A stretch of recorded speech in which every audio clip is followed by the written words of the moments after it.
Hello there, everybody. I'm SaSeshen. Welcome to the channel. Seems like we get to do an ad break right at the beginning of the stream. I don't understand that, but it's a good thing I choose to do my intros for a few minutes, so we're not missing anything important. So we'll go ahead and let that ad run, and then we will get into our topics. Our topics today are more or less going to be the same.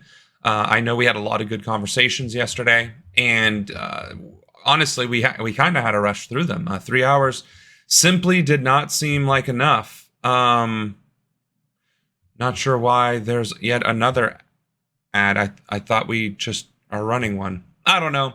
I'm still learning about Twitch and how it decides to do its thing. If I could turn off ads, trust me, I would. I definitely don't want to shoehorn you into subscribing just to avoid ads. I think that's stupid.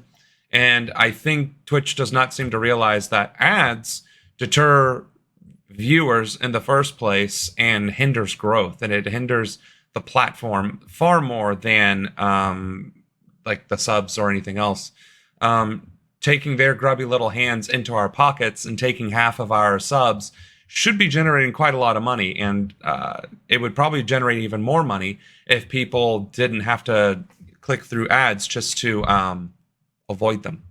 But it looks like they're running, so we got 30 more seconds. Today, like I said, we're going to go over a lot of the same stuff. We're going to go over the political drama that has been going on across the world and here at home. The Israeli defense minister resigning, U.S. bombs being validated or being verified by the U.S. defense as being used in the slayings of Palestinian children and innocents during that school bombing a few days ago. We might touch again on Breonna Joy Gray being fired from the Hill. Once again, a leftist outspoken voice on behalf of Palestine being literally pushed aside is never a good thing. Hello, Oshun. How's it going? But we will also be talking about other things too. The economy is always an easy one to talk about. Probably some of the don't get caught being swindled by the influencers and so on and so forth. And then just in general, the housing crisis and how it impacts people, including myself, and how there is a greater need to elect people and participate in the electoral process, to vote for people and push for legislation that actually protects homeowners, tenants, and so on and so forth. So I think we're finally done with these damn ads. I think we can get to the stream now. So I'd like to do a quick shout out. The True Steel followed us towards the end of the stream. We didn't get to see the Chocobo show up, but still, thank you. I appreciate that. And yeah, let's get to it. Guests now. And from Pemba in Mozambique, Damien Lilly, former head of the Protection Division at UNRWA, the UN Agency for Palestinian Refugees. Ara Damon is the founder of INARA, that's the International Network for Aid, Relief and Assistance. She was in Gaza in April, but joins us today from Istanbul. And Gideon Levy is an author and columnist at the Israeli daily paper Haaretz and joins us from London. Great to have you all on the programme today. Ara, this war has been called a war on children, a war against children. What is your reaction to Israel being added to this blacklist of countries that harms children? Well, in the context of this very much being called a war on children, and right from the get-go, it must be said, it is not entirely surprising, although highly unlikely to make any sort of a difference. And when we talk about this being a war on children... So Arwa Damon herself just said that from October 7th onward, Israel's response has been a war on children. And say what you will. Say what you will about Israel. Say what you will about Palestine. Say what you will about conflict in general. There should be one line that we just agree collectively, no matter who's the good guy, who's the bad guy, who threw the first stone. I would think we could all collectively agree that deliberately targeting children or having disproportionate children casualties should be not just frowned upon, but should be disparaged and should be punished accordingly. And that if a country were to continue along that path, that there should be repercussions, not just being put on a report, but genuine repercussions, sanctions, lack of trade access, being ostracized from the international community, things along those lines should be the standard. And for the most part, it is up until recently with Israel. And that is what we're discussing here. And that's a lot of the conversation that's been happening is even in the West, people are saying, well, Hamas should have given up already, and then those kids wouldn't have died. But that's missing the point. Those kids wouldn't have died if Israel hadn't given the orders to commit attacks against Palestinians where there was a high concentration of children. And that's the point that needs to be made. It's easier to say that Hamas is at fault, but it's just as easy to say that Israel issued the orders. And that's the bottom line. And again, as president, this is not something that I would abide. I would not stand by and let this happen. I wouldn't stand by if it happened on our side. If one of our generals, one of our commanders issued an order or an attack that resulted in 600 casualties and 200 fatalities, where a majority of those were children, that officer would be court-martialed, summarily charged, and then sent straight to Leavenworth or whatever military prison requisite to their branch and their crime. Because that is unacceptable. It's intolerable. And I would never issue such an order, and I would never allow such an order to be issued under my watch. And therefore, if such an order were to be issued, the highest measures must be taken to punish that activity. Okay, yeah, so that's what we're talking about. And we are talking about it not just in terms of the physical sense, in terms of the sheer number and scale and volume of children who are being killed and injured, but also in the sense that every single pillar of stability that exists in a child's life has been completely and entirely eradicated. To steal away a child's capacity to be able to even remotely feel safe is deeply traumatic.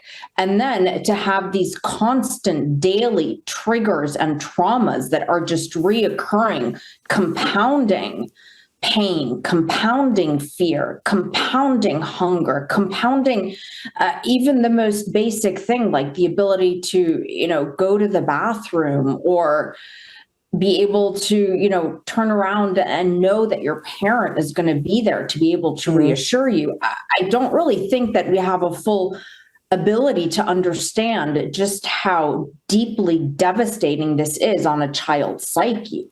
Well, we will revisit the impact of this war on children inside Gaza a little later in the discussion. First of all, Gideon, I want to get an idea of how Israelis have reacted to this decision, this leaked decision by the UN.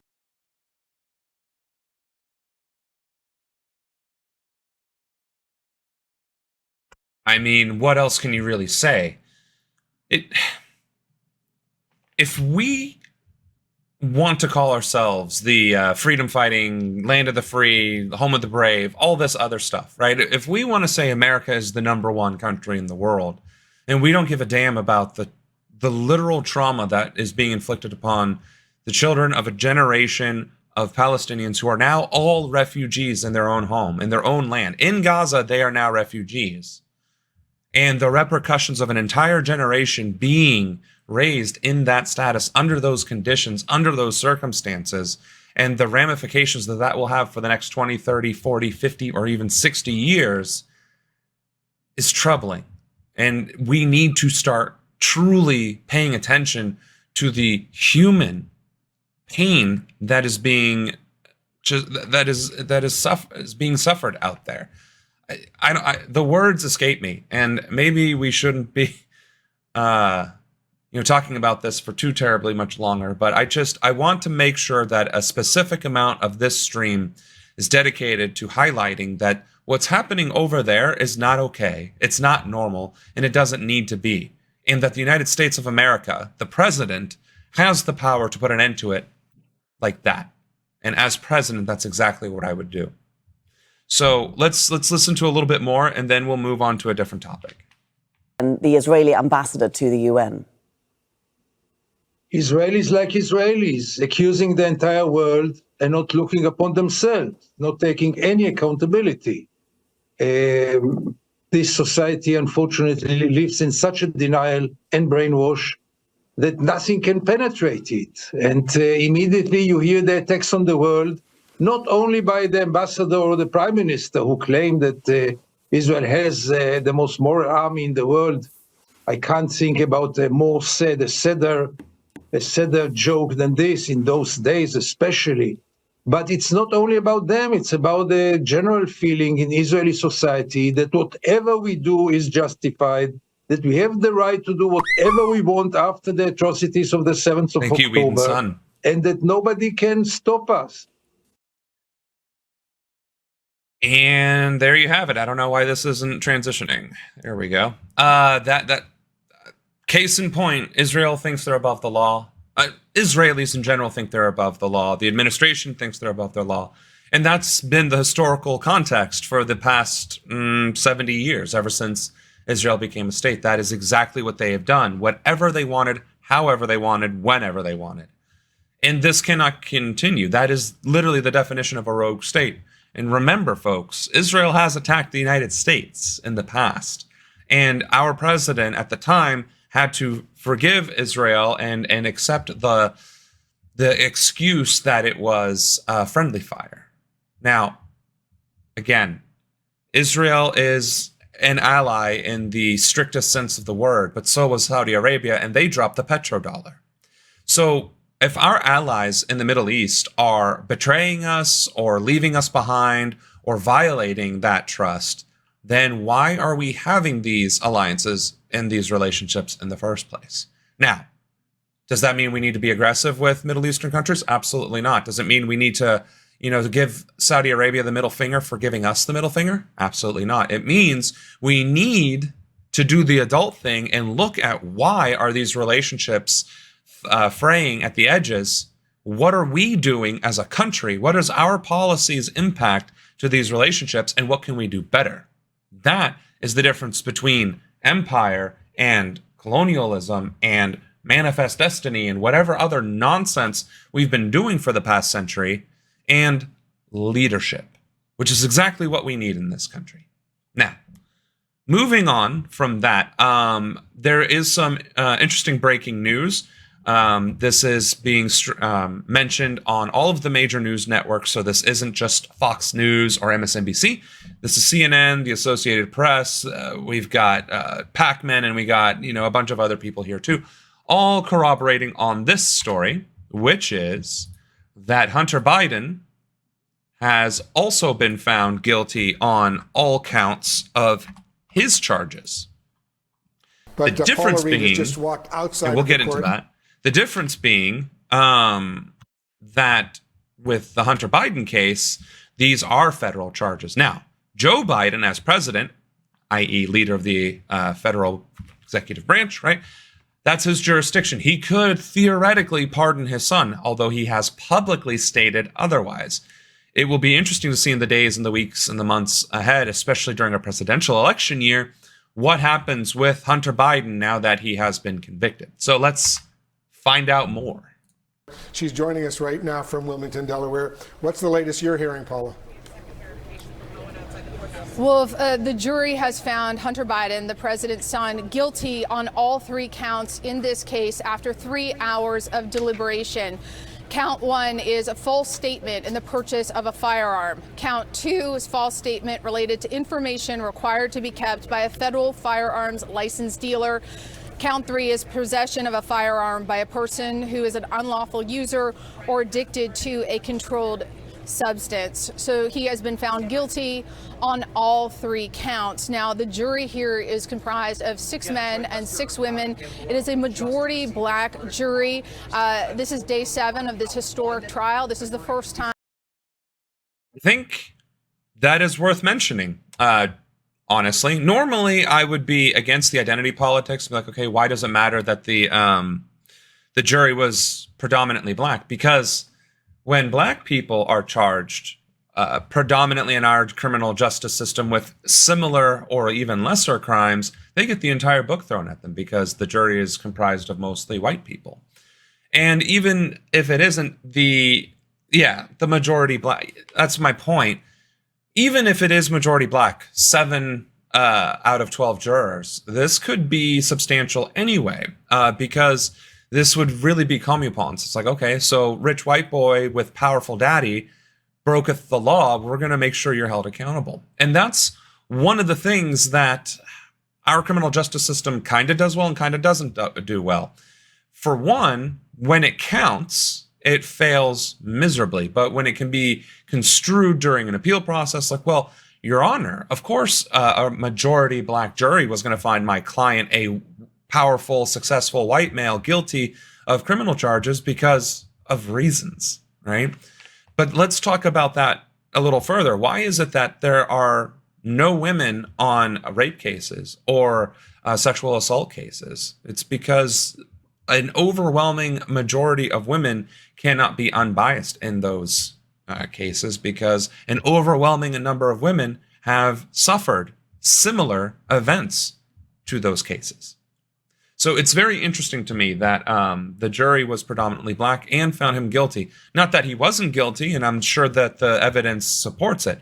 It's just that is going to be part of the discussion now because identity politics and whataboutisms and finger pointing. So let's go back to what she has to say. That the child of a sitting president has faced a criminal prosecution. This is the first of 2 criminal trials that he will face after a plea deal that he negotiated fell apart. Now, over the past 7 days, he has enjoyed enormous support from his family, including his stepmother, the First Lady of the United States, who has been here for many days during this trial, other family members, friends of the family, clergy members. He has had dozens of people here showing support for him. And it was notable yesterday that at the beginning of the prosecutor's closing argument, they pointed to the gallery where the First Lady has been sitting and said, those people, they don't matter. What matters here is the evidence. And here, the jury believes that the prosecution proved beyond a reasonable doubt that Hunter Biden was guilty of all 3 of these crimes. Now, and there you have it. That's the other thing, right? There was a lot of worry that Hunter Biden would be not found guilty, and that would just give fuel to the MAGA side of the House to say, see, look, they're only going after Trump because they're afraid of him or XYZ. The thing is, I don't give a damn what side of the aisle you are. If you're breaking the law, especially that egregiously, then that's what the law is there for. Do I agree that all laws that exist are moral or ethical laws? No, I don't. Do I think a lot of the punishments for the crimes are equitable? Absolutely not. And I think a lot of them are slanted against minority groups and disadvantaged groups. For instance, how is it illegal to sleep in a public space at all? Period. Dot. End of story. Like, I don't even care if you're homeless or not. How is that illegal? How is that a crime? How is occupying any public space a crime? And why is it that protesting can be arrested and brutally beat down by officers, but the officer themselves isn't guilty of violating the First Amendment, right? There's plenty of laws, plenty of enforcement of laws that clearly doesn't make sense in our country. But drug use, guns, and falsifying information, those are pretty cut and dry. Those are very cut and dry. And I'm glad that Hunter Biden was found guilty. Now we have a guilty Democrat and a guilty Republican, both powerful white men with powerful connections. So hopefully, at least with regards to the trials, those conversations can be a little bit more productive, perhaps, or at least take a little wind out of the sails of the look at them and the elites doing something else, because now we have seen evidence that the criminal justice system is even-handed when it comes to the powerful. Now, on that subject, there was another good article here, or video, I should say. I could have sworn. Okay. I guess I missed it, but that's okay. we do have some other breaking news to check out, which is really good. Apparently, the UN has actually adopted a ceasefire proposal, which is very important because, well, for the obvious reasons. So we're going to go ahead and watch this now. Introducing Digisert Trust Life. Ads. I have a lot to say about ads. I don't know if you figured that out yet. U.S. Secretary of State Antony Blinken landed in Jordan today after meeting with the families of hostages taken by Hamas during the October 7th attack in southern Israel. And this comes as the UN Security Council voted to overwhelmingly support a three-phase ceasefire proposal outlined by President Biden. It aims to bring the months-long conflict to an end. Hamas said it welcomed the move, something Secretary Blinken called, quote, a hopeful sign. So for the latest on these developments in the Middle East, let's go to John Donison with our partners at the BBC. So this seems like it's a positive shift. Secretary of State Blinken is back in the region. What's on his agenda this time around? Well, he's back in the region for the 8th time since the war broke out between Israel and Hamas. And on the agenda this time is pushing for that ceasefire deal to come through. But the deal is not there yet, I don't think. And although we have had comments from Hamas today, Hamas leaders outside of Gaza, saying they welcome this UN Security Council resolution, they did so saying there were caveats. They still want a complete withdrawal of Israeli forces from Gaza, and they still want a permanent ceasefire. And frankly, those are two things that the Israeli government has not signed up to. Which goes back to, I mean, those are perfectly reasonable demands. Again, Israel is the occupying country in Palestine. They are the aggressors. They are not in the right. They are not defending themselves from a displaced people that don't even have a standing military. They never did have a standing military in the past 70 years, possibly even longer than that. I'm not as familiar with Palestinian history.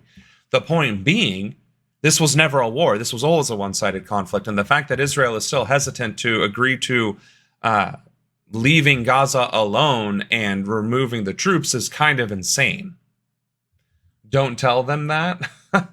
Yeah, well, they don't want to hear it and they don't want to believe it or listen to it regardless, right? So we can say it until the cows come home, right? But evidently that's where we're at.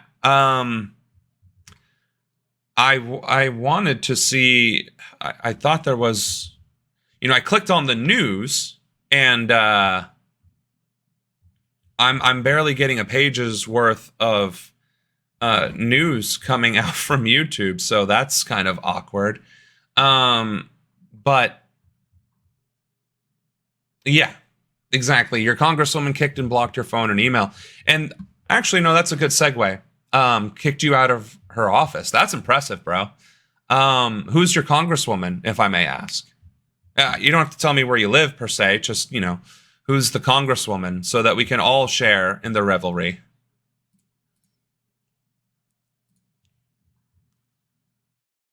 I'll give you a second. I know there's like a delay. Gwen Moore. All right. So people like Gwen Moore get elected to Congress to represent people like the True Steel and myself and you guys watching now or later on, right? Congress people are supposed to represent their districts, the needs of the people. That was the idea when the Constitution was written, is that there would be an executive branch, a legislative branch, and a judicial branch, except they would all be equal and they'd have a separation of powers. The judiciary, obviously, talking about whether or not laws were enforceable and constitutional in the first place, holding both the legislation and executive branch in check. However, the legislative branch was split into two, one to represent the states' rights and will and desires and whatever, and the Congress was supposed to represent the will of the people, the needs of the people, the layman, the average person. So the power of the state represented by senators, the power of the people represented by Congress people. Pop culture G-Dove, I think is what that said. I'm gonna have to move that bird somewhere else. In fact, but yeah, to that end, it let me make sure I do that now, or I'll forget. Where's a good spot for it, you think? Probably put it right here in the corner. There we go. Maybe. We'll see. In either case, we have these elected leaders who will throw their constituency out of their office for having the audacity to tell them to their face that what they are doing is wrong and they are not representing the will of their district, which goes back to several other things. One, the overwhelming majority of legislation that is passed in our country has nothing to do with popular demand, appeal, desire, interest, what have you. It has nothing to do with the will of the people. And as president, I find that reprehensible. And why is that the case? Why is the vast majority of legislation that is passed, and I do mean at the county, state, and federal levels, including a majority of local levels as well, why is that? The answer is quite simple. Money. Money in politics. Because of Citizens United, money became free speech. And who needs that kind of free speech? Politicians. Because now that we don't have public elections, which we never did to begin with, it is harder and less accessible for somebody without means to be heard and to be seen. And so now when you have the money and the ability to be heard and to be seen, you can now get the interests from private areas to support you as well in the form of donations, i.e. lobbying, i.e. bribery. Oh, I'm sorry. Lobbying is the word that we like to use now. But it amounts to the same exact thing. If, a congressperson, a mayor, a state representative, or a governor gets $50,000 worth of donations from, say, Raytheon, and then all of a sudden they change their vote to do something that Raytheon wanted, is that not the same thing as bribery, if not extortion or any of the other words that could describe corruption? We need to hold that accountable. And as president, I do believe I would have the authority with the executive order to make receiving private donations from industries with lobbying interests illegal. I'm glad other protesters ruined her birthday. That's what it's about. And honestly, protesting is one of the most powerful tools that we have at our disposal, in our tool belt, if you will. And I obviously, you can't, quit your job and just spend all your time protesting. Like, you still got to take care of yourself. And don't get arrested if you can't afford to get arrested. But that brings up the conversation. Why is there a risk of getting arrested for protesting your government, which is a protected right? And why are protests dangerous places to bring your children to when protests are supposed to be protected by the government as a First Amendment right? Who makes them dangerous? The people? More often than not, it's not the people.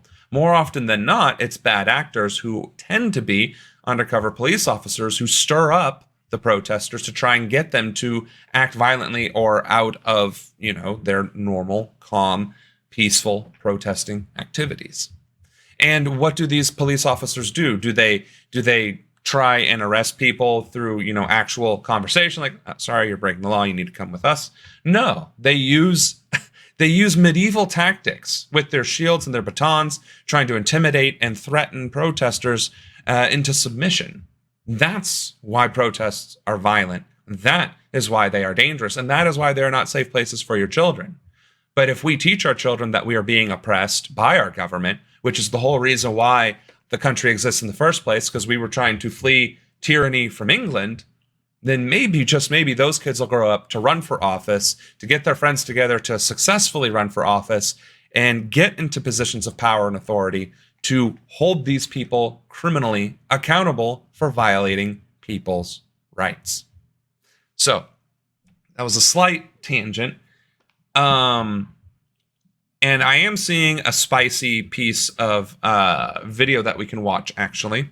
And it has to do with John Fetterman. Actually, I'll stay on this one for a second. Oh, pop culture geek love. What infuriates me as much as what you're saying about money in politics is that politicians tell us they need money to fight insults. When they have a wide mass audience, they can get their message out without the use of money. They can even go door to door, but they tell us to give them money or else we lose. And that actually it goes to another interesting topic, which is we are the most propagandized country on the planet right now. Yes, more so than North Korea, and arguably people like to say China and Russia are propagandized, and maybe they are, but we are more so. I saw a very interesting clip talking about what would AI do if they wanted to take over a country. And it basically said, I'll list it out. He said, I would rise to power by being the contender against, being the not them, by being the outcast, the black horse. I would be loud and vocal. I would build a network of followers and supporters around that message. I would continue to disrupt and destabilize and just be ungovernable with that group and organization until we amass power. I would continue to amass that power by spreading fear and misinformation that they must trust in us, that the people need to rely on us, that the government is out to get them. Once I start getting power, I would start destabilizing different institutions to prove that the government is out to get them and that they cannot govern well. I would then spread more misinformation and fear by and then on top of that, distract the population by increasing access to entertainment, but making it harder and harder to survive, making it harder and harder to afford necessities, while simultaneously making those necessities like education and healthcare less accessible, less quality product, giving more excuses to privatize it and take it out of the hands of the government, while simultaneously consolidating power, and doing this over and over and over again until people don't even think twice about the situation that they're in. Does that sound familiar? And if you're thinking, well, I mean, I think I saw a movie like that. Or maybe that's how the Roman Empire fell. Or, yeah, I think that's what they were doing in Russia. That's literally what's happening here in America today. Right now, that is exactly what's happening. It's the reason why rent is skyrocketing. It's the reason why the cost of goods are skyrocketing without the government doing anything about it. It's the reason why voter disenfranchisement is the highest it's ever been. Public dissatisfaction with the government is the highest it's ever been. But activism and voting or running for office is the lowest it's ever been. It's because we constantly get distracted. We constantly get pushed down. And that is deliberately by design. So when you have people like John Fetterman, who were progressive, superstars in Pennsylvania, saying, I'm going to fight for this, I'm going to do that, and we're going to have a fight for the people, and then turns right around and does the exact opposite and becomes an Israeli bootlicker, yeah, people are going to be upset about that. So let's hear some more about that. The true steel before we get started. Then watering down radical figures like MLK and James Baldwin. Billy Porter is trying to make a James Baldwin BIPOC without the ideas of freedom and liberation in them. Exactly. You have the leaders in history that were vilified, who were held with great disdain during the time that they were active, right? MLK was public enemy number one for about 10 years until his assassination. And then only after the riots was the Civil Rights Act passed. Then 20 or 30 years later, everybody was like, oh, MLK, he was such a great, upstanding American. We're glad we had him. We're going to celebrate his contributions to society.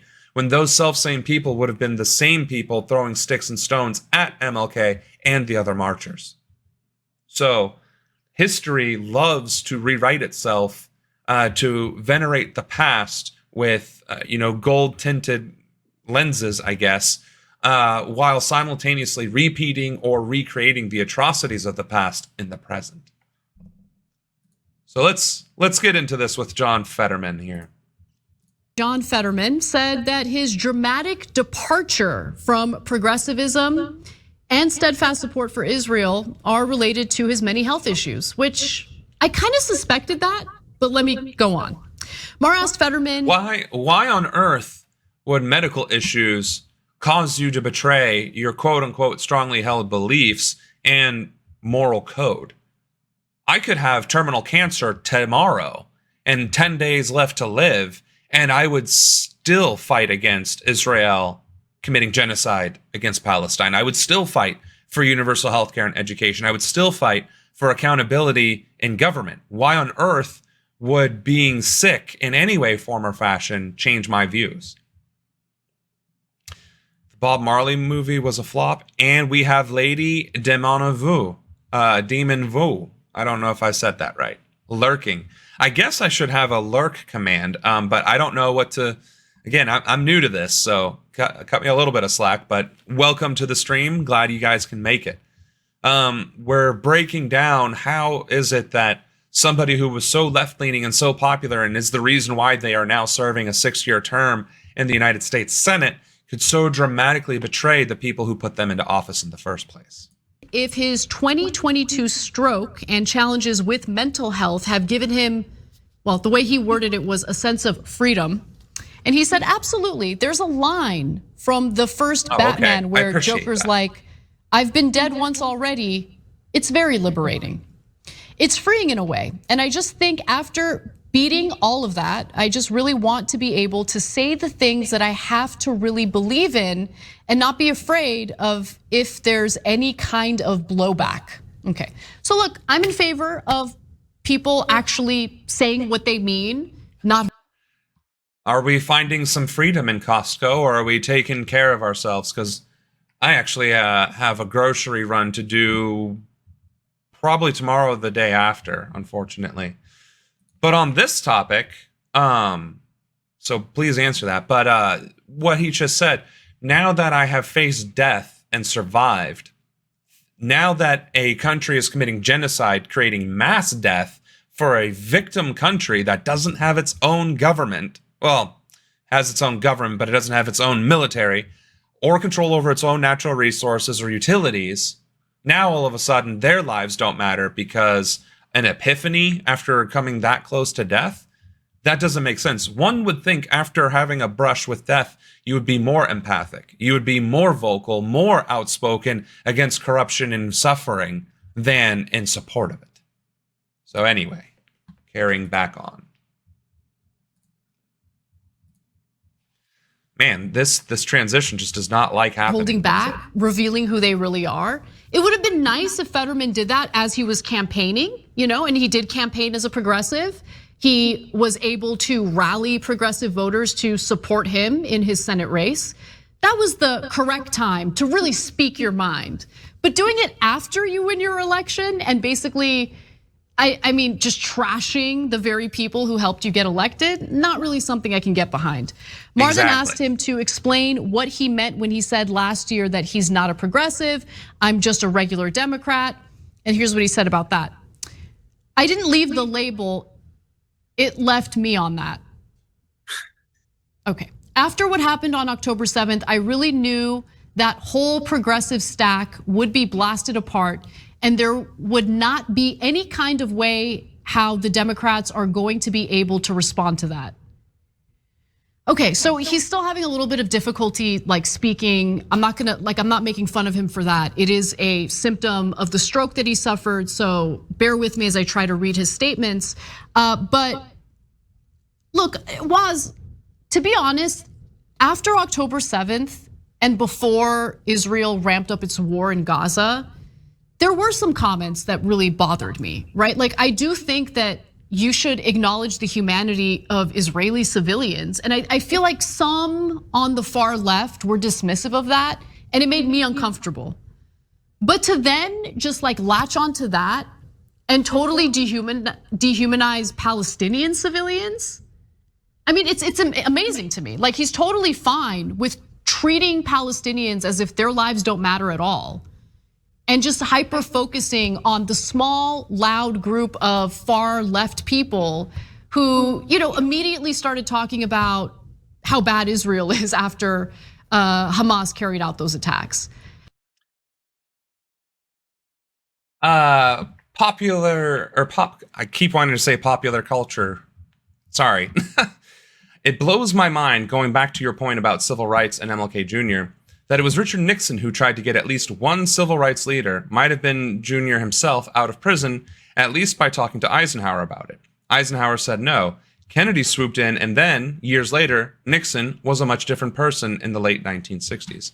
And honestly, I didn't know that. That's the first I'm hearing of it. And honestly, I've tried saying in the past that I'm an Eisenhower Republican, an FDR Democrat or whatever, trying to kind of convey that my political leanings are populist and that they are more in the classical sense of what we consider conservative and liberal ideology. But we keep putting up the chart that actually has the Orwellian graph. I forget now what it's called. Brain fart, I guess.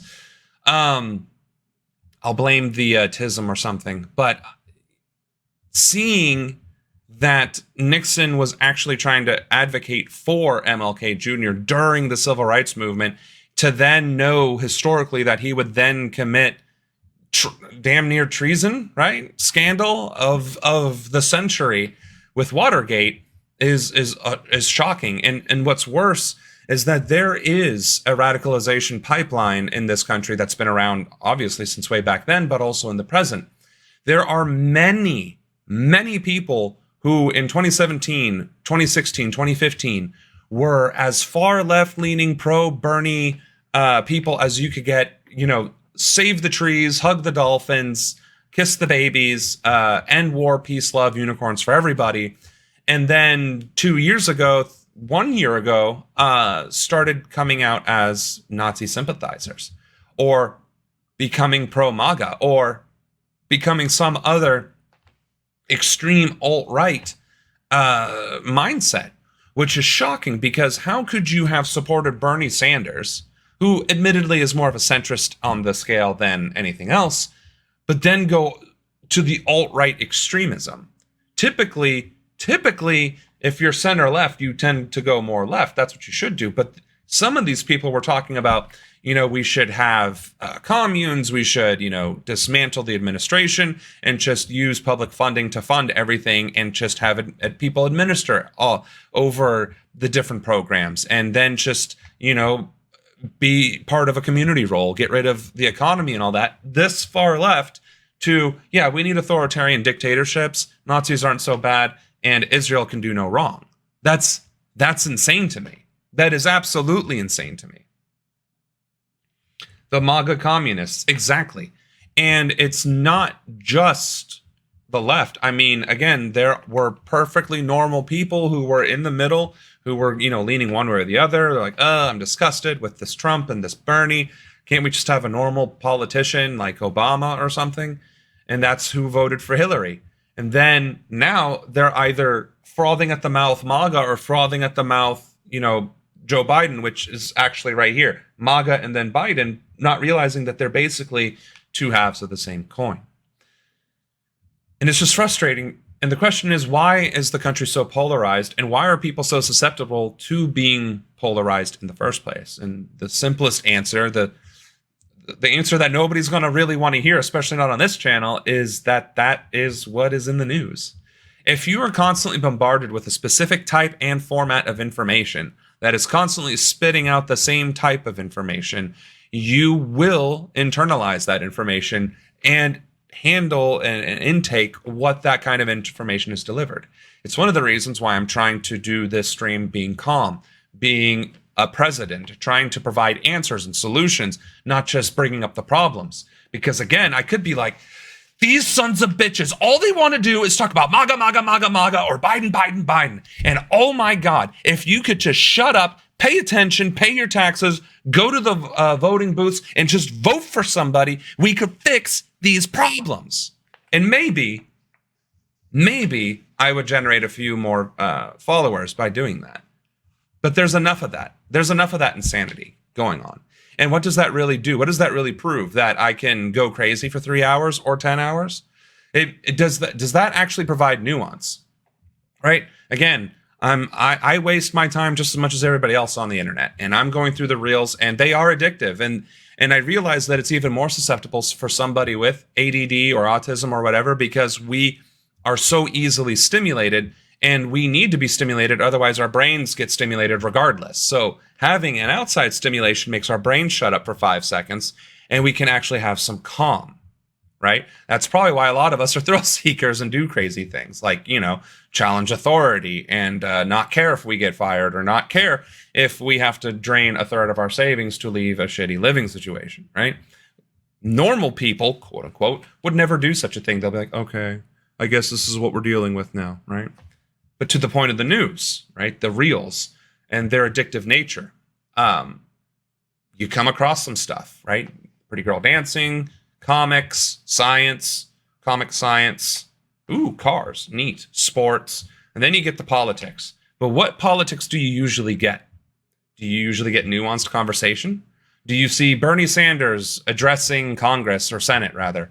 Do you see the oldest, most boring senator to have ever existed on Earth going, today we're going to talk about the environment and how much I hate the environment and we need more oil because I have investments in oil and my state has oil interests? No, you don't see that. What you see is Ben Shapiro doing a gotcha against a college kid asking a very good question.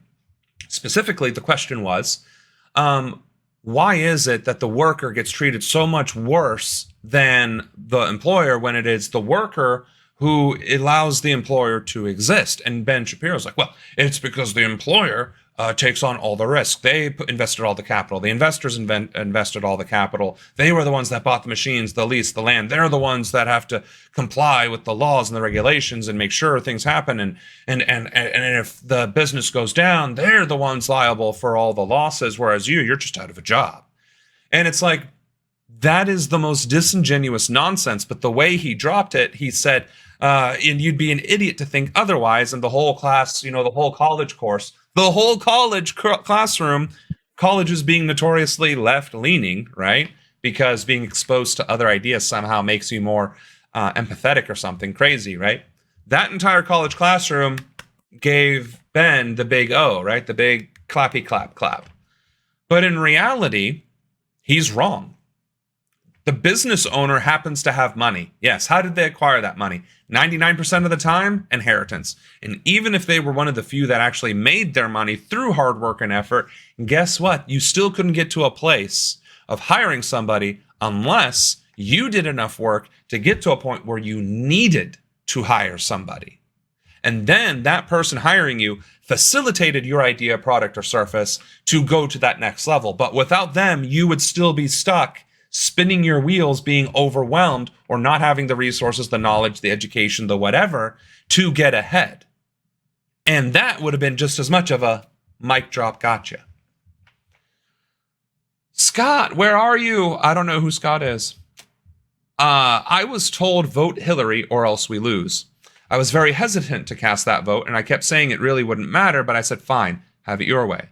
It did give me the time to actually gather my thoughts on observing that as much as they say third-party votes are a wasted vote, voting the duopoly in Hillary Joe Donnie is a wasted vote that if you go against your beliefs to satisfy them, they still get a state like New York, Mississippi, etc. Oh, maybe referring to me. Wait, do we know each other? I don't know. That's interesting, because I would never have guessed that Pop Culture Geek Love would have been a Scot at all. But to your point, right?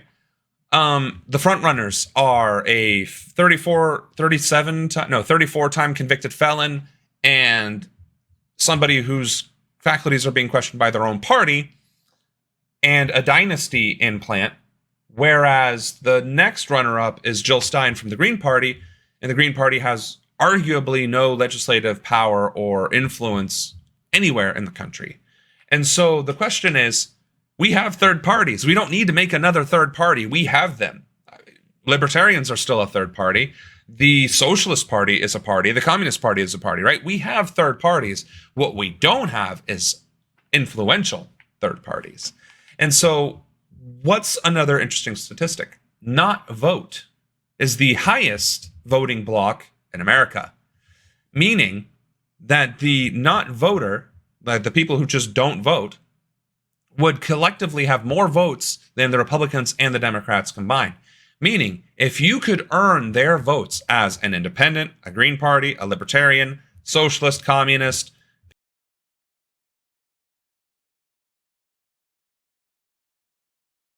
if any of those individual organizations could earn that 50% of the vote that doesn't vote, they would win in a landslide. And they would dominate. It would not be a question of if they would dominate or if they would win. It would be an unquestioning fact that they would win. And they would win handily. So when I talk about engagement, I don't mean just vote. I mean, get out there and find candidates to support. Run for office yourself.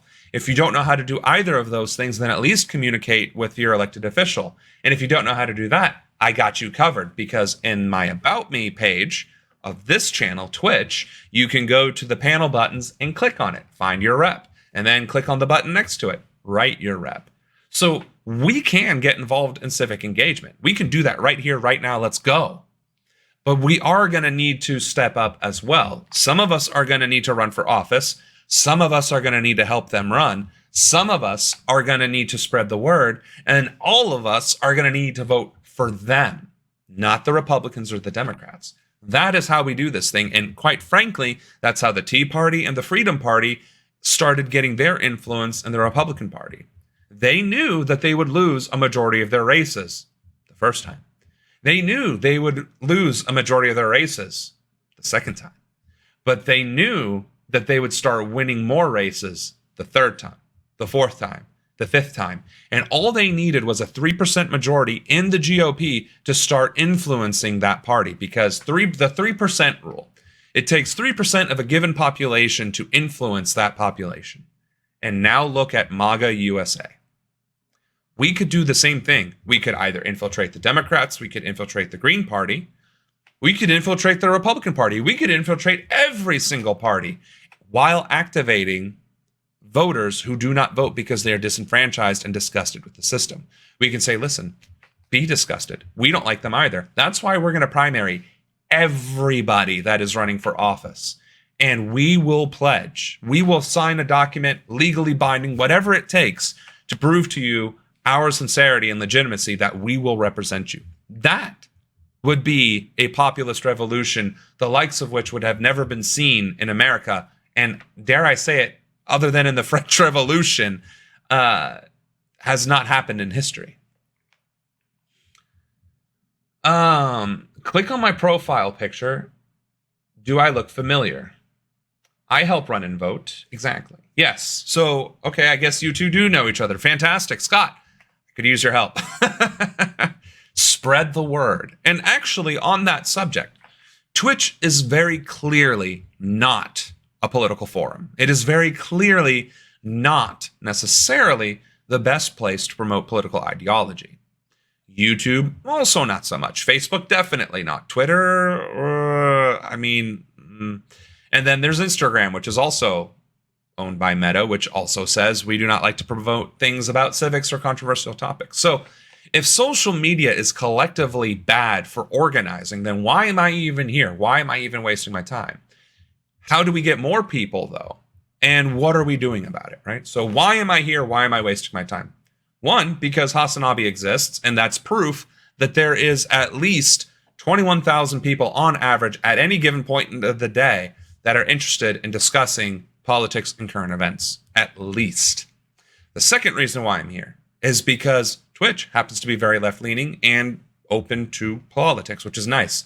I'm not going to get shadow banned simply for talking about politics. YouTube, on the other hand, will.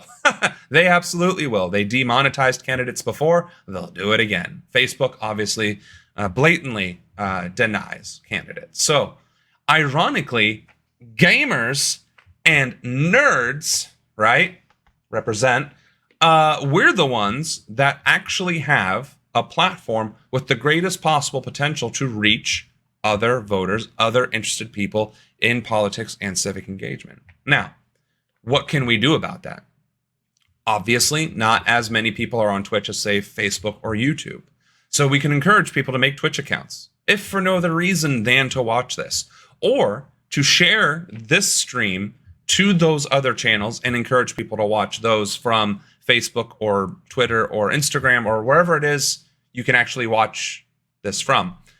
And that's how you build that movement. That's how you build that recognition and that stability. That is how we build community, right? And again, this isn't a shameless plug. I'm saying this is how we effectively take Twitch or any other social media platform and use it effectively to reach out to our own areas of influence, our own communities, and tell them, like, listen, there is options out there. There are better solutions out there. It's not just this guy, SaSeshen. It's this pathway forward. It's taking this kind of initiative. It's holding people accountable. Look, he's not even asking for money. He's telling you, put your name in this website, or your address, rather, and then call everybody that shows up on that list and tell them exactly what you think. Bitch them out if you want. I would prefer you be more productive, but let's be honest, you're not going to listen to me. But now you'll have the tool and the resource to contact your representative and give them a piece of your mind. Now imagine adding a layer to that, running for office, adding a layer to that, supporting somebody running for office, adding a layer to that, spreading awareness online from the comfort of your home, in your pajamas, sipping mojitos, whatever it may be. Imagine, if you will, a bunch of gaming nerds were the epicenter of the popular revolution in America. Just saying. That would be pretty cool. That would be meme stonks pretty cool, in my opinion. Pop culture geek love is friends with SaSeshen and me on Facebook. Mojitos. That maybe I should promote drinking on the channel, right? But to that point, let's see. I think we were on Fetterman, and then I got off on a tangent there. Let's just see. Let's see if I can spell. It looks like we've got Hunter Biden. We've got other news, but not political news. All right, let's do politics. Let's type in that word and see what we find, because we need to talk about stuff and things. Marjorie Taylor Greene. There's another person I really don't want to talk about. So, actually, this is interesting. So, what many people may not be aware of is that all I did is open a link. What many people might not be aware of is that there is a schism in the Republican Party right now. Those who are pro-Trump and those who are not. Those who do not want any part of the Trump administration or MAGA Americans, and those who are obviously controlling it. And this is actually part of that. Marjorie Taylor Greene creates headaches for House GOP as leaders weigh how much attention to give the Trump loyalist. And this is spread throughout the country. A lot of red states who became very red because of Trump are now becoming fractured with infighting from traditional conservatives and MAGA conservatives who cannot agree on who they should be running and how the direction of the party should go. And it's interesting that this is making it into, major news networks as well. Rep. Marjorie Taylor was a team player and a reliable Republican leadership ally for 9 months under former House Speaker McCarthy, willing to swallow tough votes and fall in line even when it meant defying her right-wing colleagues. All of that has changed. Now, under Mike Johnson, Greene is increasingly acting out from outbursts at committee hearings to unsuccessfully trying to oust Johnson from the speakership to pressuring House Republican leaders to take uncomfortable votes. Those actions have made the Georgia Republican, who was kicked out of the far-right House Freedom Caucus last year after feuding with members, persona non grata inside the House GOP conference, where there is little patience for her tactics and where some Republicans have even been calling for her to face repercussions. So, one thing that can be said about this is if there was infighting in the Democratic Party between progressives and establishment Democrats, now we're seeing the similar conflict between zealous MAGA Republicans and establishment Republicans. So what could be very interesting is if this election came down to the establishment on either side fighting the fringes in their side. Now, again, progressives have largely distanced themselves from the Democratic Party for failure to literally fulfill any of their promises, for one. But for two, whatever progressives do support the Democratic Party are doing so begrudgingly and only because they can't see themselves working with the Republican Party. That being said, a lot of progressives are going green or independent or trying to do infiltration things, which is fine, but none of it is collective. So there's that schism on the left-leaning side of ideology. And then on the right side leaning of ideology, you have right-leaning and then extreme right-leaning. AZV, welcome. You made it to the debate session of our channel here. Thank you, Oshun. I had been pulled away from the keyboard for a moment, but I was going to say that I'm still new to some of the tools of Twitch, so I was unfamiliar of how to do that picture clicking thing. Hey, listen, I'm a boomer millennial myself. I am very new to Twitch myself. It's ironic because I was actually a world-class World of Warcraft raider in about 2011, which is when Twitch started actually taking off. And if I had ever once put two and two together that I could have streamed and played WoW and, bragged about being a top 200 player in the world, who knows where things could have led today. I can also tell you that Twitch has a lot more functionality. Like if you look at the bottom right hand of the screen, there's a little dragon icon and you have viewer points under your chat, right? So the chat, let's see, let me make sure that this isn't going to start looping. Yep, stay muted. Good. If you look under there, you also see this neat little icon called crystals. Mine are infinite because I'm the channel owner.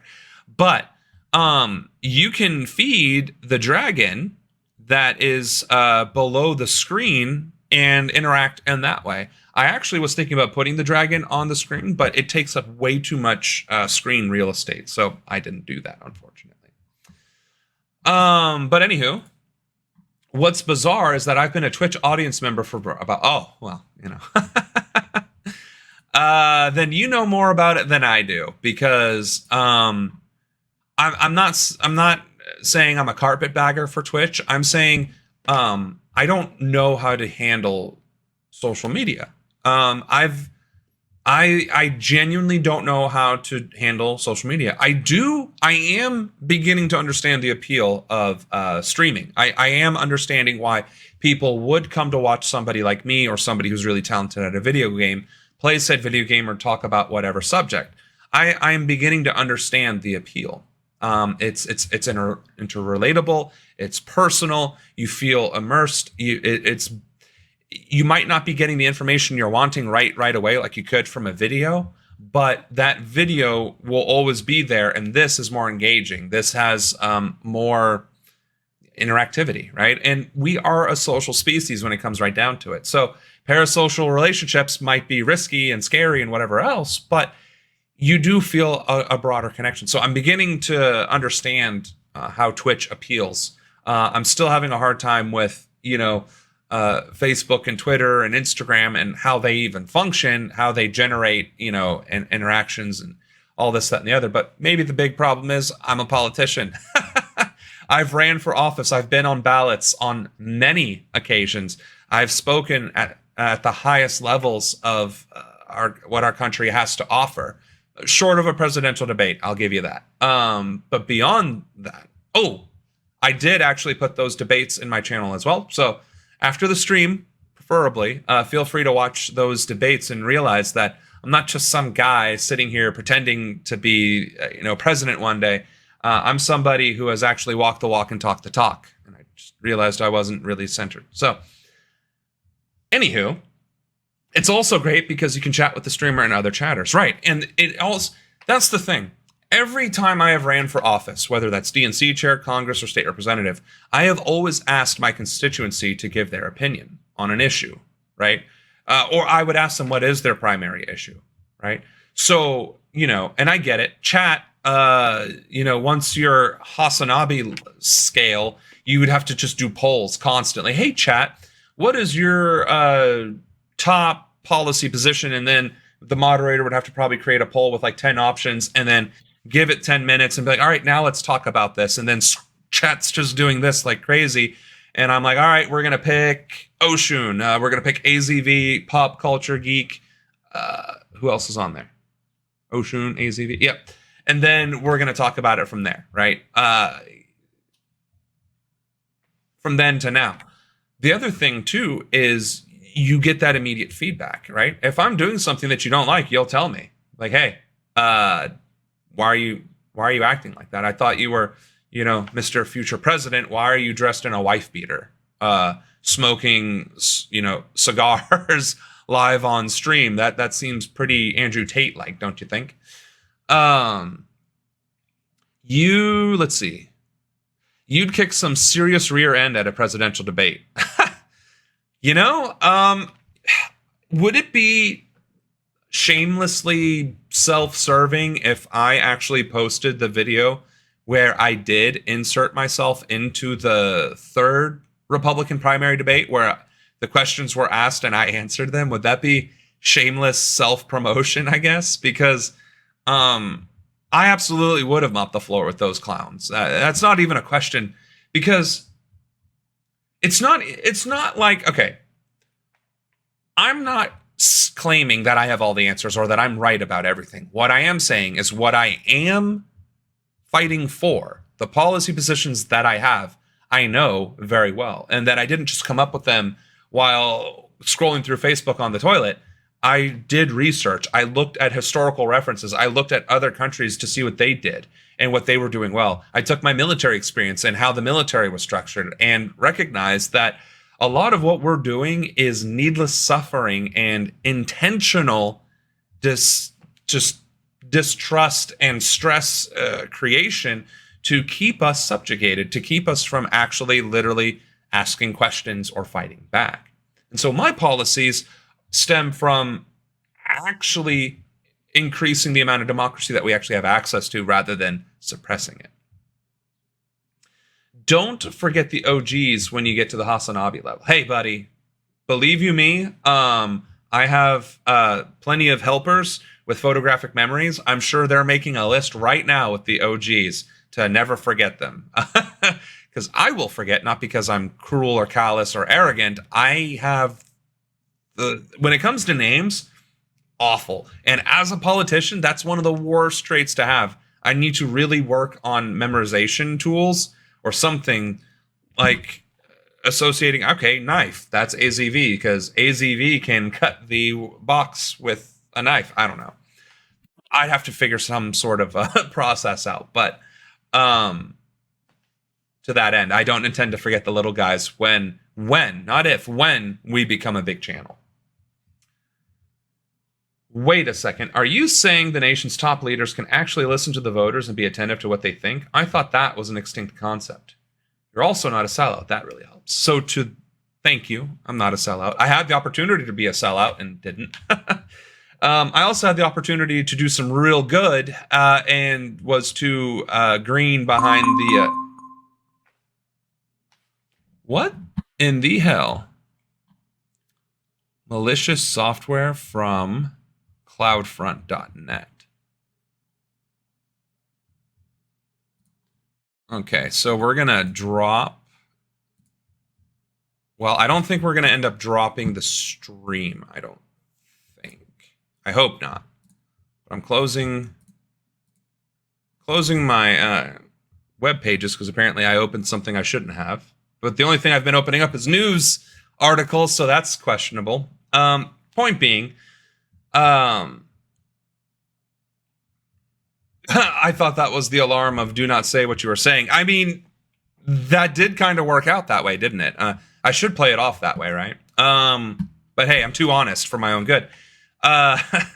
Which is another thing, right? Like, I could sit here and lie and misdirect and whatever else, and I would be good at it because I'm a good public speaker.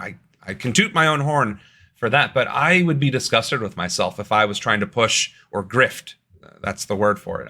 I could not try and just sell you snake oil. I could not live with myself. And again, it's one of the reasons why I struggle with social media.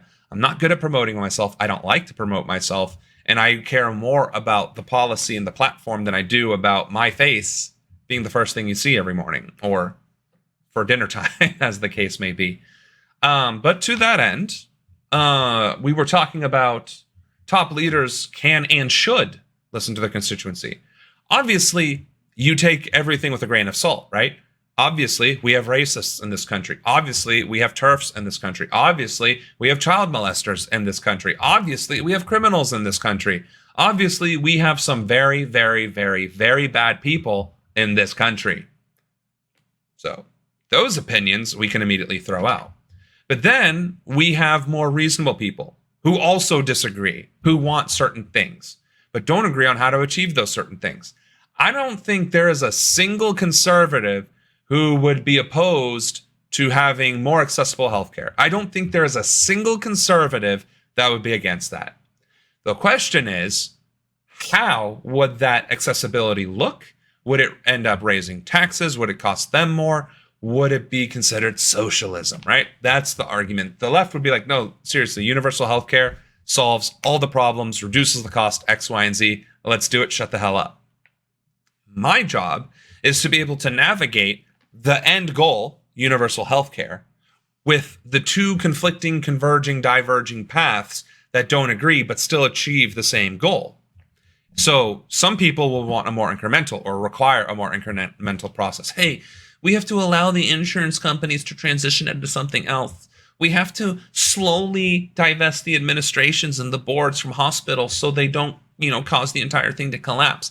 Who's going to think about the pharmaceutical companies and their seventh yacht, right? Those people, and then let's guillotine, redact them in a redacted way to redact them from the face of the redacted earth, right? We have to reconcile those two differences, and that would be my job. That is what politicians are supposed to do. That is the premise of government. That is the whole point of representative or democratic government. It is to converge the ideas from conflicting ideologies, taking the strengths from both of those conflicting ideologies to merge them into something better than the separate parts of the whole. That is literally the whole point of government and of representative government. And that is what is supposed to happen in these debates. But what has happened instead is polarization because of rhetoric being used rather than debate or discussion or critical thinking. And it's such a polarized country. You can continue Team Red policies as a Team Blue member, and people say either toe the line or else we're not friends anymore. Case in point, Team Blue continuing Team Red's draconian asylum policies after he said he'll make it end in his first 100 days. I was like, what? 100 days pass, and you feel that means ending it expires, and you bring it back. And that's why what we need to do is fundamentally have these conversations. The way this channel is going to grow, or the way I hope it grows, is not by, smearing Hasanabi, for instance, right? Or baiting Trump supporters or baiting Biden supporters. I hope that's not how we grow, but if it happens, it happens. As long as we get to the end goal, right?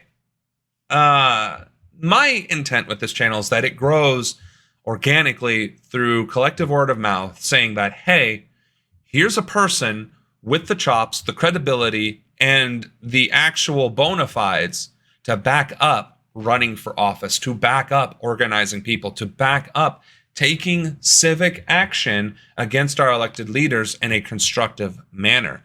I want people to realize that there is hope, that there is light at the end of the tunnel, that there is a constructive way to be ungovernable, to push back against corruption and oppression, if you will. That this is not the way things have to be or to remain, and that you don't have to be crazy or risk your life or risk arrest to go to protests and shake your fist and do all these things. That the work might very well be boring, but in that way, it's also stealthy.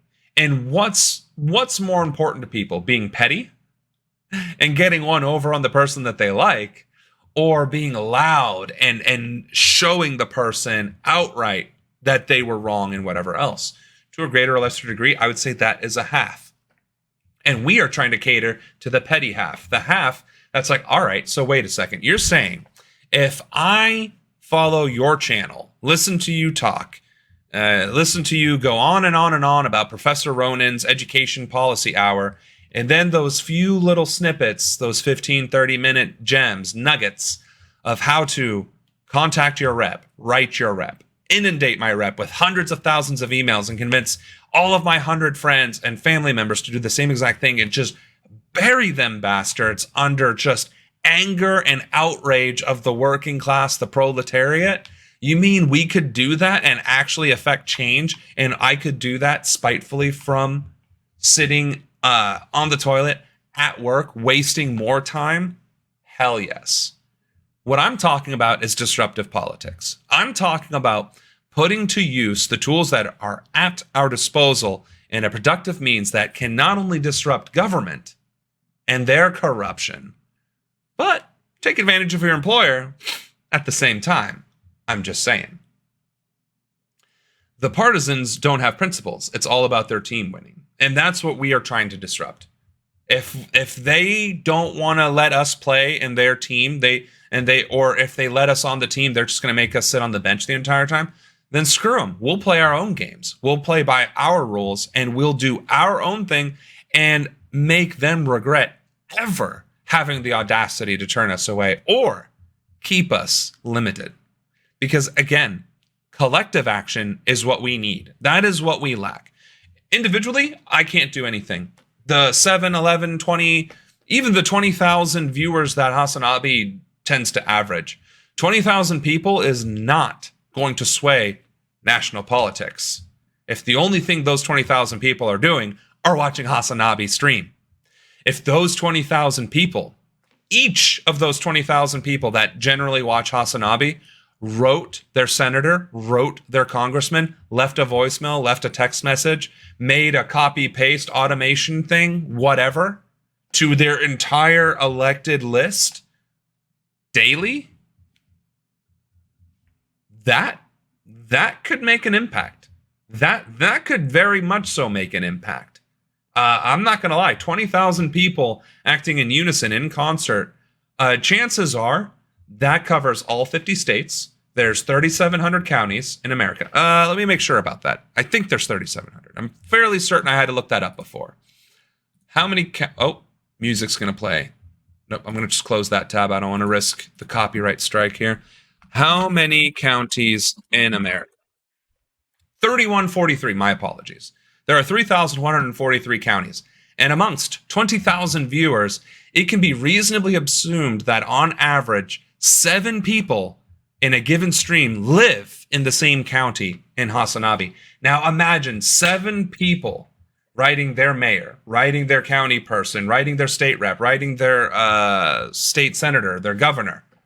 Well, I guess we're talking about county, right? From the county on down, you got 7 people collectively every single day writing, messaging, emailing. And those 7 people know at least 7 people, so now we're at 49. And hey, I'm sure they know somebody, and they're probably disgruntled with, tax rates or the roads not being fixed or that damn light at the corner of 5th and 7th Avenue not freaking working because, they just won't freaking fix it, or that tree that just has not been replaced, or the fact that our kids don't have AC, or some problem. There is somebody in your community that is angry. Hasanabi has enough viewers at any given time that there are 7 people that know each other that could get together, talk to their friends, and spread the word. And that could multiply to a social revolution outright. So when I say streaming has the potential to change our country, that's what I mean.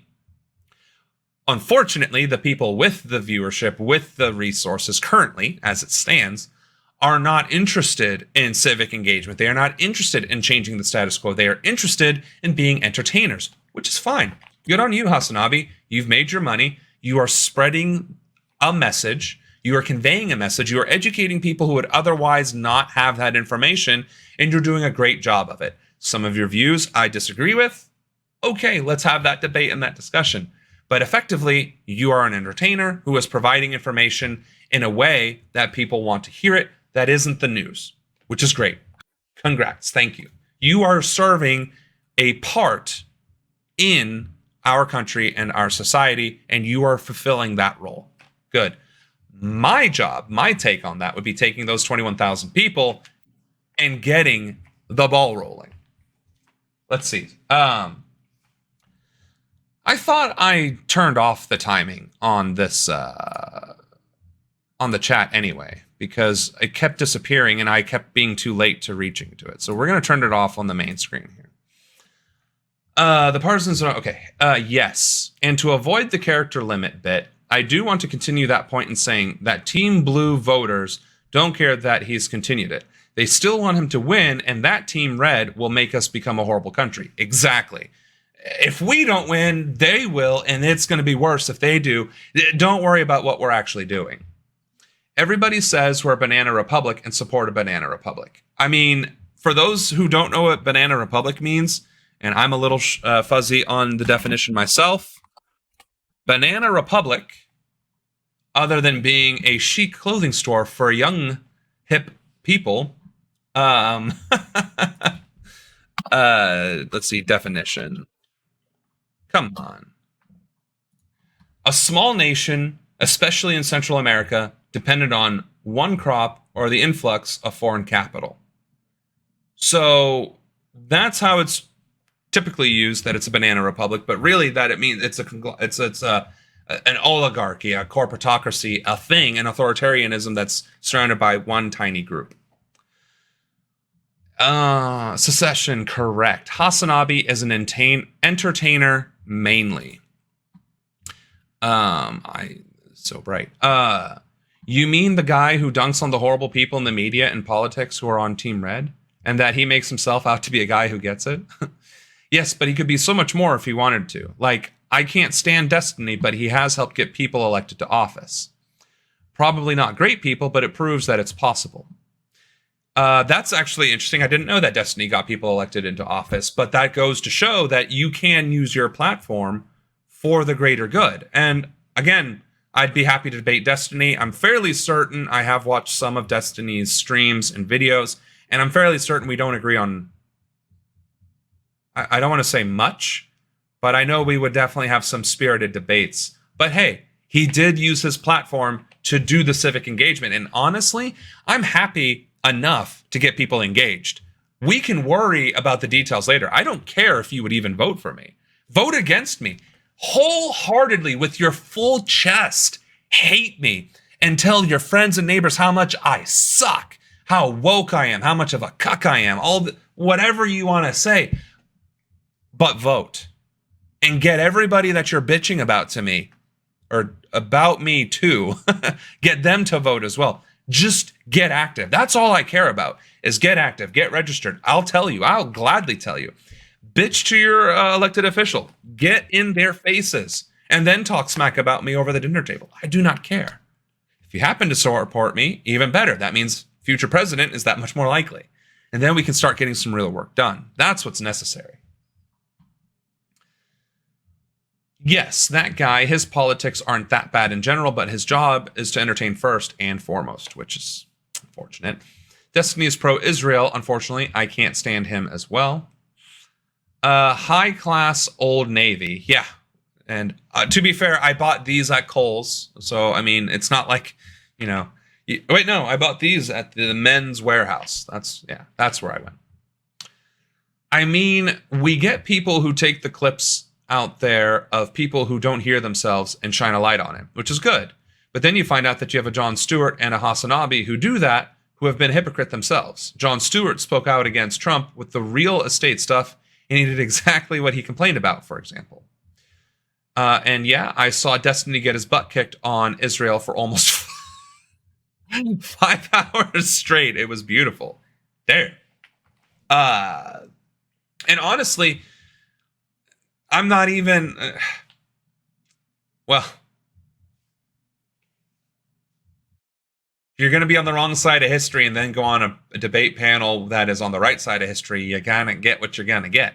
But the right does the same thing. Piers Morgan is one of the prime examples that I've seen, most notable examples that I've seen recently. He keeps inviting conservative talking heads, pundits, and whatever else. And then one leftist, who's leftist in name only, Elino. And basically... they're left enough to be enemies of the conservative bloc that's on the panel, but not left enough to actually be on the left, but they still get dumped on.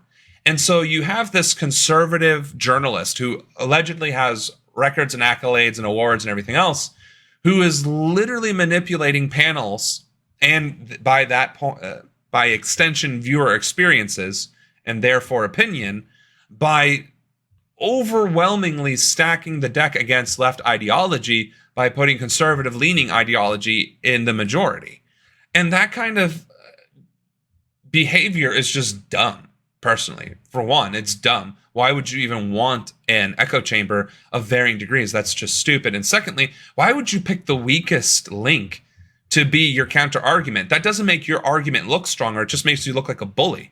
If you would actually want to make a point that conservative ideology is superior to leftist ideology, you would want a strong leftist, a highly respected leftist, and then stack the panel against them and force them to defend themselves against the overwhelming odds of right-wing ideology.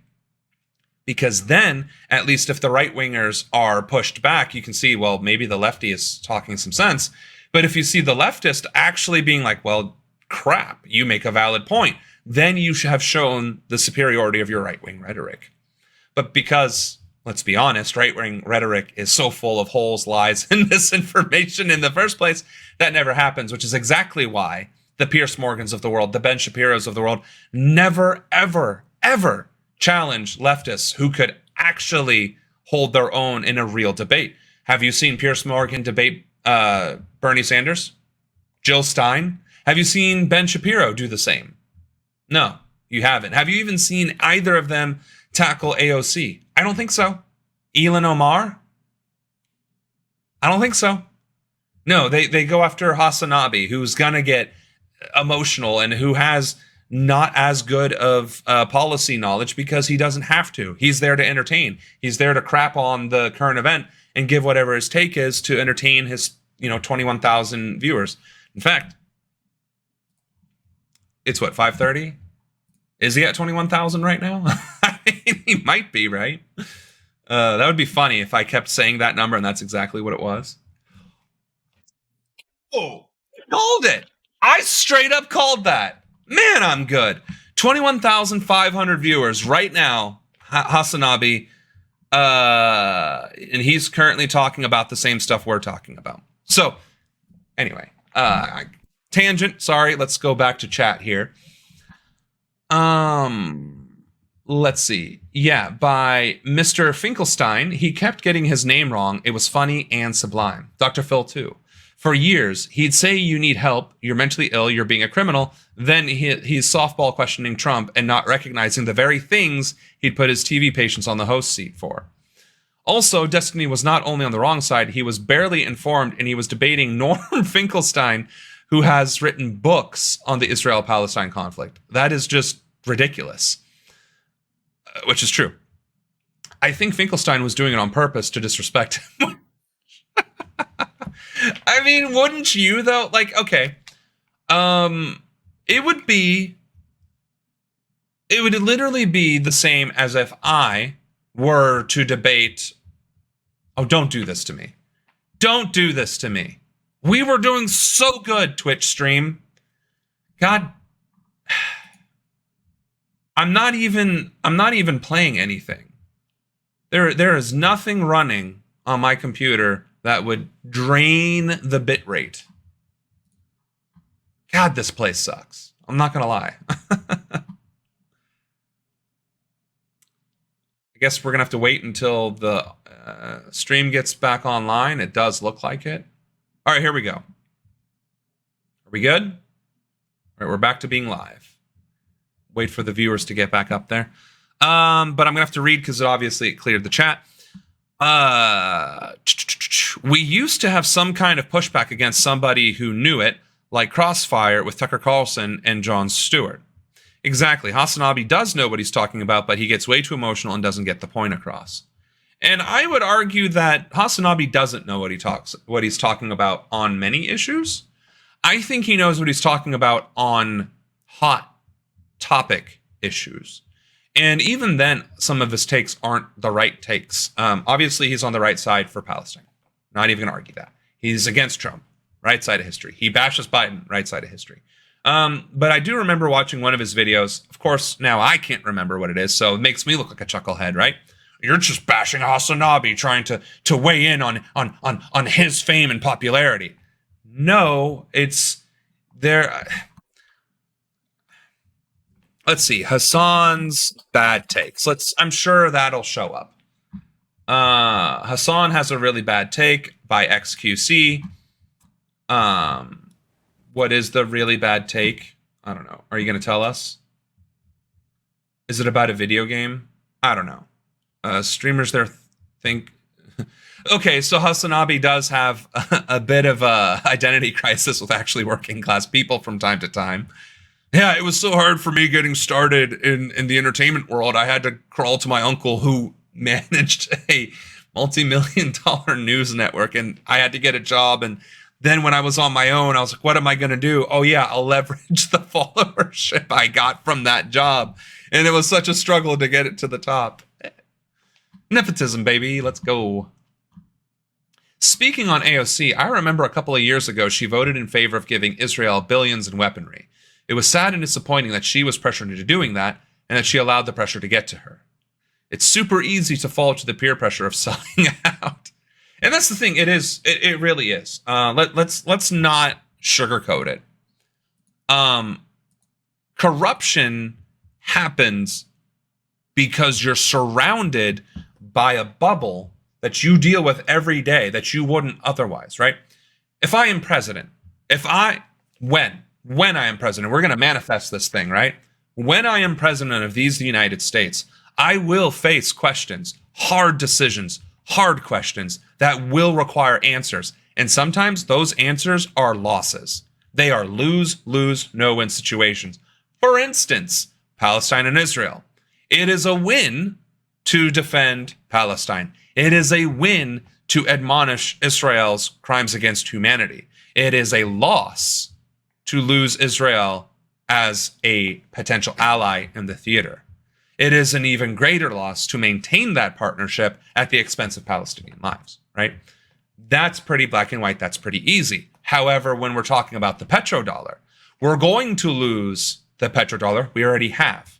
We don't want to maintain our relationship with Saudi Arabia because if we did, we'd have to ignore their human rights violations continuously. So that's, again, a lose. But if we don't maintain positive relations with Saudi Arabia, it could continue to destabilize the region and, of course, weaken our international standing regardless. So that's a lose. It's a lose if we stay friends with Saudi Arabia. It's a lose if we don't stay friends with Saudi Arabia.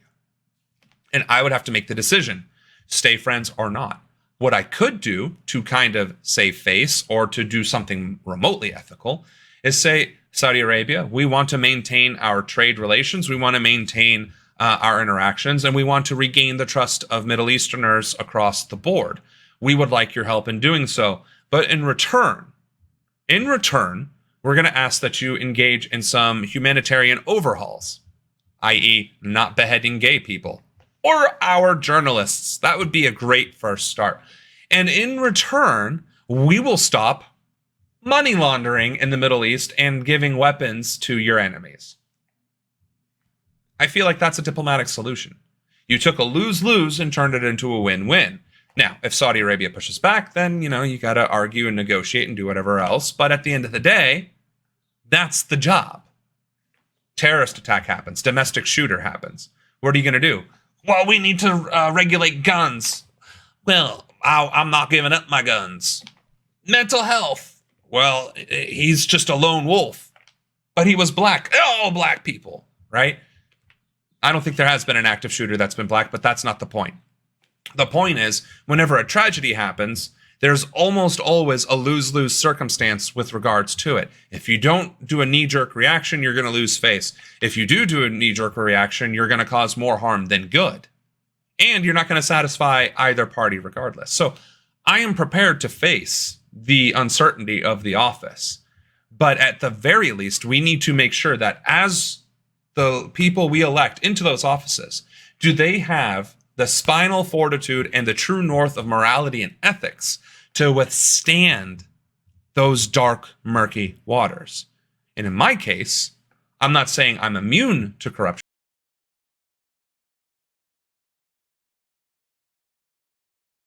but I am saying, as I am right now, as I would be my first 4 years, my first 8 years, well, I guess my total of 8 years, I would do my utmost to not only hold myself accountable, but surround myself with people who would hold me accountable. Pass legislation early on or executive orders early on that empowered the American people to hold me accountable. And that way, even if I can't hold myself accountable, you can. And that's what we need more of. I don't know how much of our conversation I missed here. That is true. It takes a great level of character strength to not submit to peer pressure. Agreed. POTUS, oh, nope, that's me getting back online, I guess.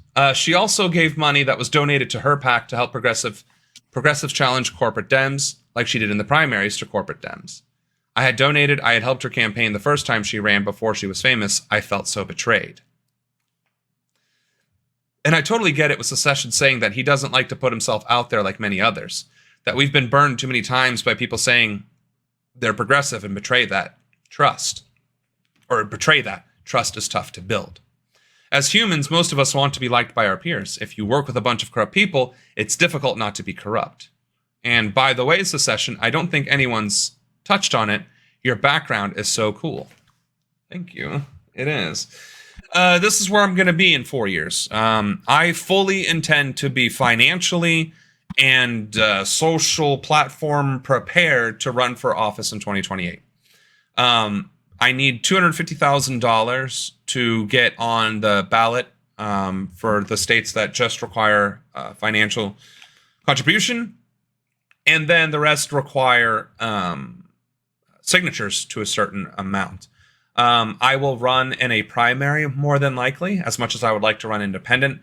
Even the laws, the being able to register as a candidate in most states make that impossible. So I would run as a Republican or a Democrat. It would depend on which one is actually holding a primary. And I'm being straight up with you.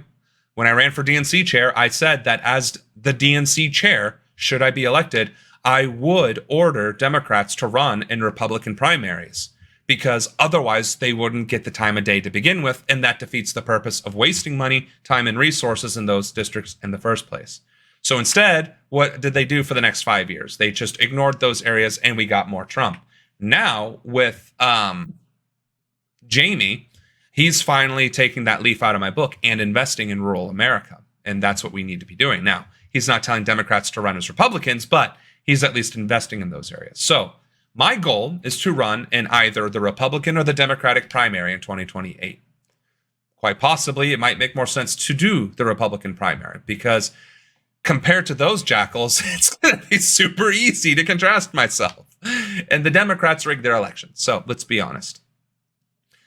The other thing that I'll have to do is have a big enough social following to where once I announce, I can immediately turn that announcement and that social media following into a campaign staff, either volunteers, most or partial, with paid staff in every single state. The goal would be every single county. And if I can average 21,000 viewers like Hasanabi, that should be fairly feasible, because that should guarantee 7 people in every single county in America outright.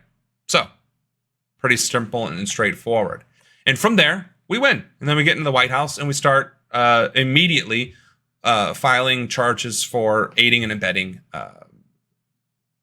genocide by supporting Israel, and voting to support Israel's slaughter by sending them more money and weapons. And then, special elections and this, that, and the other. Let's see.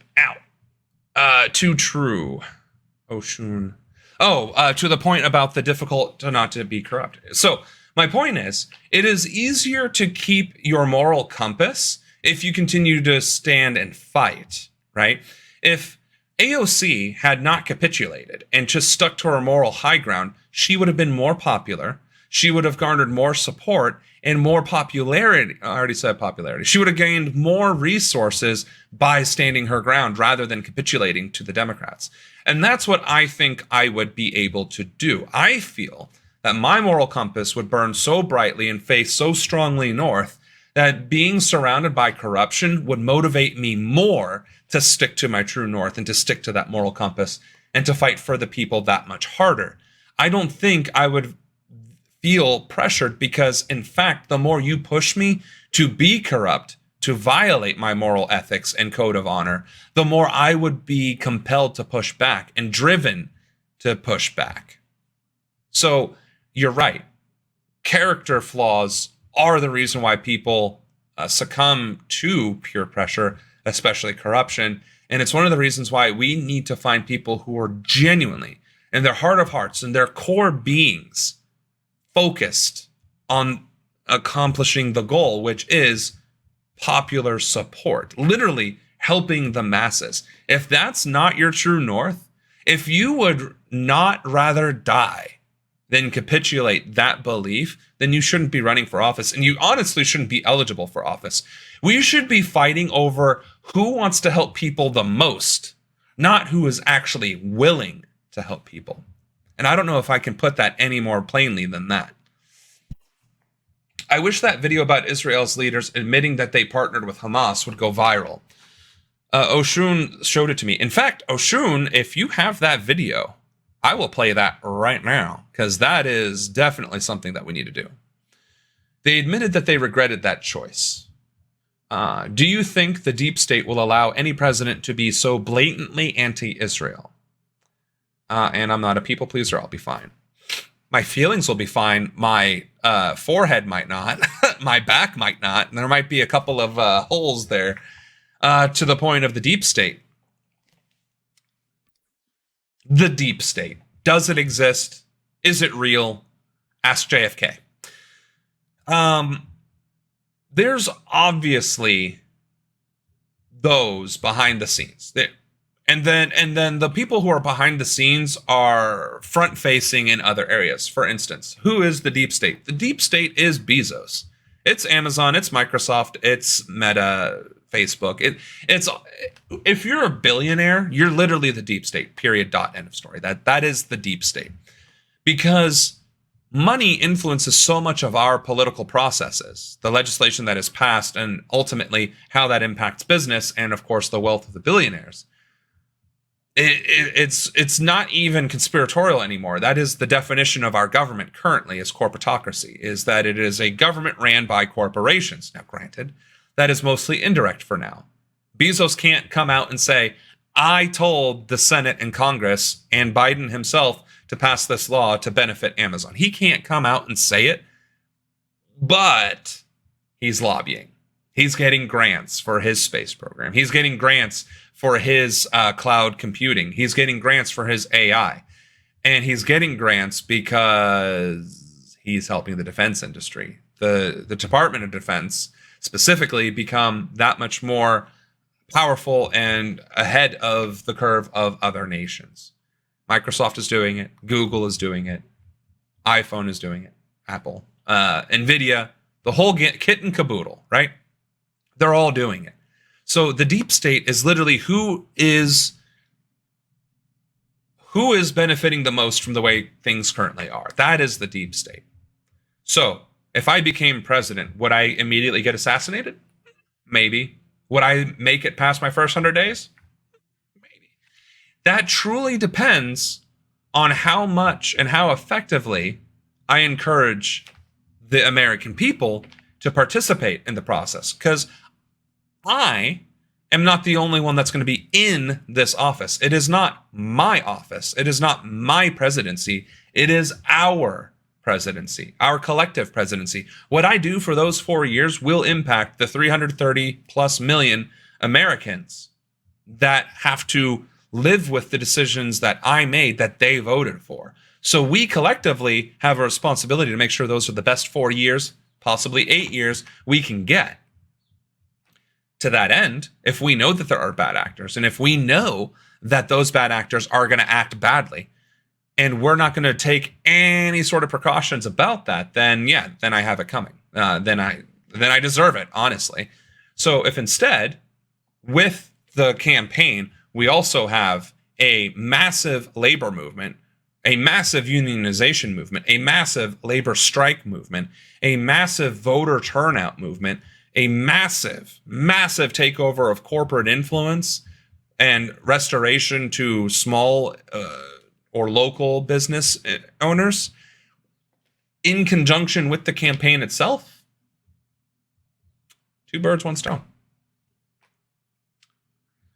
Even if it did go viral, Israel supporters have their head buried in the sand. True. AIPAC is very wealthy and powerful. Aren't they, in a way, part of the deep state? They are. Blatantly so. It's so corporatocracy, so theocratic that they will even dump on pedophilia, but say they won't even change the over 18-year-old guys going off and marrying not legal girls. That's their golden opportunity to make babies, just so they can yell at the babies now get a job. Especially considering I think the legal age to marry in Kentucky is 15, and there is none of that Romeo and Juliet stuff to go around. You can be 42, marry your 15-year-old whatever, and legally be allowed to do whatever you do with your wife. But even though the federal age of consent is 18, God forbid if that was actually enforced. And those are the things, right?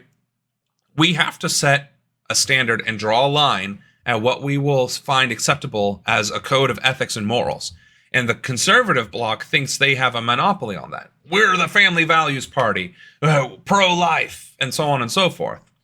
But you're only pro-life being born, not that child being fed, cared for, having access to the best education or medical care, or never mind the mother having access to health care for giving birth or after giving birth, let alone providing for the income equality for a stable house or access to education and all this, that, and the other, right? Conservative policy is contradictory outright, and yet they have a monopoly on morals and ethical high grounds. That makes absolutely no sense. And the reason why that's the case is because liberals and Democrats specifically have allowed it to happen.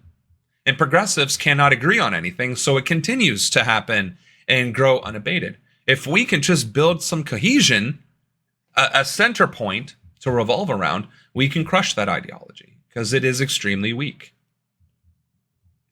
These days, they try to assassinate your character before they actually assassinate you. Well, that's fine. I'm not a perfect person. I let the little bit of fame that I had in 27 get to me. I'm not going to lie. But I'm not the one defrauding the government with 34 counts of falsifying business documents. I'm not stealing from charities. I'm not on the Epstein flight logs list. I'm not, buddy with some of the worst people this country has ever seen, nor am I aiding and abetting war criminals. So come at me. I was a floozy, and I wasn't always a gentleman growing up. And I'm poor. The stars are to make babies, nothing sexually explicit. Well. I mean, for God's sakes, they worship Kid Rock, and he sung about his love of getting it on with children. Yeah, that's the thing, right? Like, these conservative heroes are the exact opposite of the very beliefs that they claim to hold sacred. And meanwhile, they promote Christianity and especially the teachings of Christ, which is ironic given that in terms of, like, say, sexual assault, again, trigger warning, sorry. The conservatives, she was asking for it. She shouldn't have been wearing that. She shouldn't have been drinking. She shouldn't have been out late. She shouldn't have been alone. She knew what those men were going to do. She shouldn't have been flirting. She shouldn't have been X, Y, and Z. What did Jesus Christ teach? What was their Lord and Savior's words? But Jesus, if my eyes cause me to sin, what should I do? Jesus Christ replied, pluck them out. What if my hands cause me to sin? Cut them off. What if my manhood causes me to sin? Cut it off. The point being, if you can't control yourself, you're the problem, not her. And yet, if you quote Jesus Christ to these Christians, these conservative Christians who want to disparage against SA victims, they'll call you a blasphemer or a liar or some other nonsense, when it's literally in the New Testament. So, I think we found ourselves at the 2-hour point already. Good grief. Time's flying. My throat is still hanging in there. I'm not going to say going strong, but hanging in there. I know we're only doing a 3-minute or a 3-hour stream, so that's like a long movie, so we probably don't need to do a break. So we'll just push forward. We haven't done any React videos in a long time. Let's see.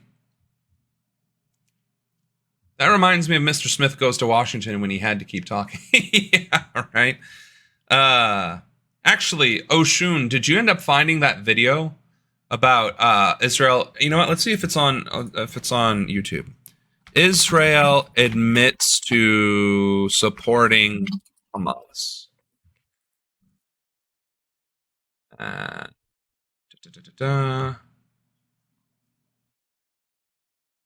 Israel funded, okay. From India Today. Which I'm going to take that as a reputable enough source to at least go forward with, yeah. Israeli Prime Minister Benjamin Netanyahu consciously channelized. You guys can hear it. I can't because my speaker's turned off, and I don't know if there's a way to keep them from turning off.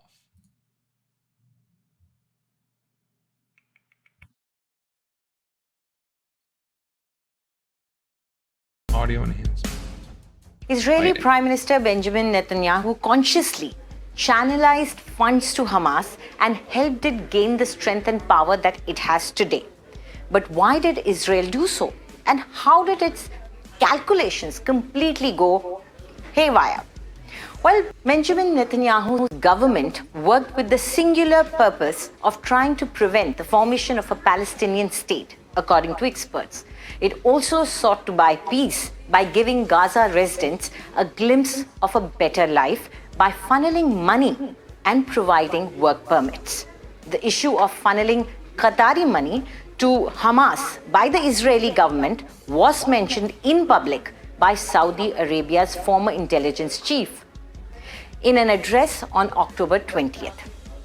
His remarks came after Hamas terrorists on October 7th butchered over 1,000 Israelis and took over 200 hostage. His statement surprised many as people couldn't make sense of the contradiction. Why would Israel funnel funds to Hamas in the first place? Well, the answer is if Israel didn't directly create a Frankenstein's monster, it for sure helped nourish it. And it was all done in a bid to thwart creation of a Palestinian state. Now, so I wasn't expecting her to take that stance at all. But yes, at least the paper trail doesn't end at the regret video about allying with them. Exactly. And that goes to exactly how the war in Afghanistan and Iraq began, right? Saddam Hussein was an ally of the United States. I don't think people realize that. No, Osama bin Laden, I'm sorry. Osama bin Laden was an ally to the United States in the Cold War against Russia.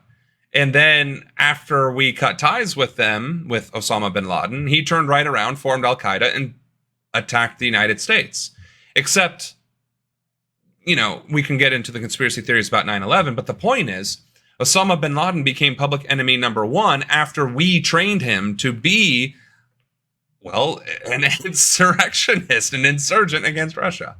And then while the war on terror was happening, the United States would just airdrop weapons and money in the middle of the desert, maybe a little bit closer to their allies, which at that time was ISIS. And then ISIS defeated Al-Qaeda, and Al-Qaeda, being defeated, replaced by ISIS, ISIS turned around and became the enemy again.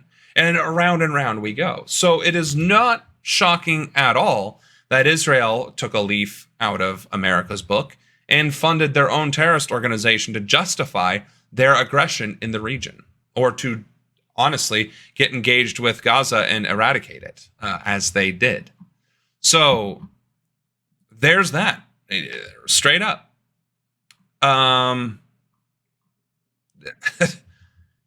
There's really not much else to say. I mean, like, this is clearly being reported by other countries. This isn't just limited to that one clip. And if anybody thinks that's the only example, they don't know history. It's been plenty of, we'll support your bid for leadership in your country, and then they say, we hate how you're running things, but we never said we are your biggest fan. Exactly. How many times has the United States interfered with other democratically elected elections, right? Especially if they were promoting socialism or communism, right? In fact, we can Google that. That's very Googleable. How many times has the U.S. interfered in other countries' elections? Let's see. I want a more recent article than 2022. Looks like Wikipedia has a list. Foreign electoral interventions. Oh, okay, I see. It has by country. Oh my god. Oh no, we have to go to the other one. Check this out. Like, it's not funny in the sense, like, it's not humor, it's not comedy, but look at this. List of foreign electoral interventions. Albania, 1991, United States. Okay, 1992, United States and Italy. Okay. Australia, 2019 by China. 2022 by China. Okay, that's Australia. That's interesting. Bangladesh. And then you realize this is, whoops. This is every single country. Every single country. All right. And apparently even the United States is on this list. 1796, election by France. 1940, election by Nazi Germany in the United Kingdom. In October 1940, seeking to derail the re-election of U.S. President FDR, Nazi Germany bribed a U.S. newspaper to publish a document that Foreign Minister Joachim von Ribbentrop hoped would convince American voters that Roosevelt was a warmonger and criminal hypocrite. Leaking the captured Polish government document failed to have its intended effect, and Republican Party presidential nominee Wendell Willkie lost the election. 1960 by the Soviet Union. Aldi Stevenson II had been the Democratic Party presidential nominee in 52 and 56, and the Soviets offered him propaganda support if he would run again for president in 1960, but Stevenson declined to run. Instead, Soviet leader Nikita Khrushchev backed John F. Kennedy in that very close election against Richard Nixon, in whom Khrushchev had clashed in the 1959 kitchen debate. On July 1st, 1960, a Soviet MiG-19 shot down an American weapon over the Barents Sea, with 4 of the crew being killed and 2 captured by the Soviets. The Soviets held onto those 2 prisoners in order to avoid giving Nixon, who was the incumbent vice president, an opportunity to boast about his ability to work with the Soviets. And the 2 United States Air Force officers were released just days after Kennedy's inauguration. Like, even the United States has had meddlesome stuff. Wild. Absolutely wild. This isn't quite what I thought was going to happen, but interesting nevertheless. I've had to tell people to Google the examples of things like that, and then they just tell me to put aside what's been done because we need Team Blue who's been supporting what they complain about. One person told me, oh, Biden's learned from the past mistakes that he's done, and he'll make a real difference. And it'll just take a lot of time to clean up his predecessor's mess. Well, here he is doubling down on the mess I was told he'll do his chores. Eye roll. And I mean, it's true, right? I mean, it's 100% true. Biden for 40 years has been on the wrong side of history, passing legislation that disproportionately affected Black Americans and disproportionately supported corporations and white Americans, and basically not doing his job as a senator and congressman and whatever else he was. So why on earth would he turn over a new leaf now in his twilight years as president? That never made sense. And then, of course, his policies proved it. In fact, his campaigning said he is not going to fundamentally change anything. Like, things are not going to fundamentally change, meaning from the Trump administration to the present, meaning no progressive agenda, meaning no real reform, no real changes. That's absurd. That is absolutely absurd to think that he would go black. But of course, well, we got to vote blue or else we're going to get Orange Man again. Insanity. But yeah, not quite the list of coup d'etat that I thought we were going to get, but hey, El Salvador by United States. Let's see. We can just scroll down the list and see how many times the United States pops up. Greece by the United States. Several times. Grenada, United States. Guatemala, United States. Indonesia, United States. Soviet Union, several times. Iran, United States. Israel, imagine that. Italy, again, surprising. But that was a couple times. Soviet Union, several times. Jamaica, guess what? United States. Japan, definitely United States. Yep, that I could definitely see that. For damn near an entire decade. Korea, yep, United States. Laos, yep, definitely the United States. Latvia, Russia. Lebanon, United States. Malaysia, United States. Malta, United States. Mauritius, United States. Yeah, we missed that. Bolivia, United States. Bolivia, Bangladesh. Bolivia, quite a few times. Hell, damn near 40-year gap, but still did it again. Brazil, in the 1960s, like, ridiculous. Israel, Italy, Jamaica, Japan, Korea, Laos, Latvia. Lebanon, yep, we knew that. Malaysia, yep. Malta, yep. Okay, Mauritius. Mongolia. Wasn't actually where we influenced Mongolia. Why on earth did we influence the Mongolian election? The National Endowment for Democracy helped unite several political parties, businessmen, and other activists in the Democratic Union Coalition, and then trained them in grassroots campaigning and membership recruiting. They also assisted in distributing 350,000 copies of a manifesto calling for private property rights. There it is. There it is. A free press and foreign investment to help convince people to vote out the Mongolian People's Revolutionary Party. Hey! Absolutely crazy. Absolutely crazy. If he's turning over a new leaf, it's just a desperate attempt to be clear of things for his pass into the pearly gates. But will he even get in there? No, he won't. How about Chile, 1977? I'm pretty sure that was in there. 1970. I guess not. So we need to add that to Wikipedia. Bolivia, 2019. Honduras, 2009. Yeah. 2019 wasn't on there, and Honduras GH isn't even in this list. How dare you go on an apology tour? America doesn't make mistakes. Oh no, this wasn't an apology tour. I was pointing out exactly how many times the United States has interfered for freedom, and the freedom, as was explicitly, they also, son of a bitch.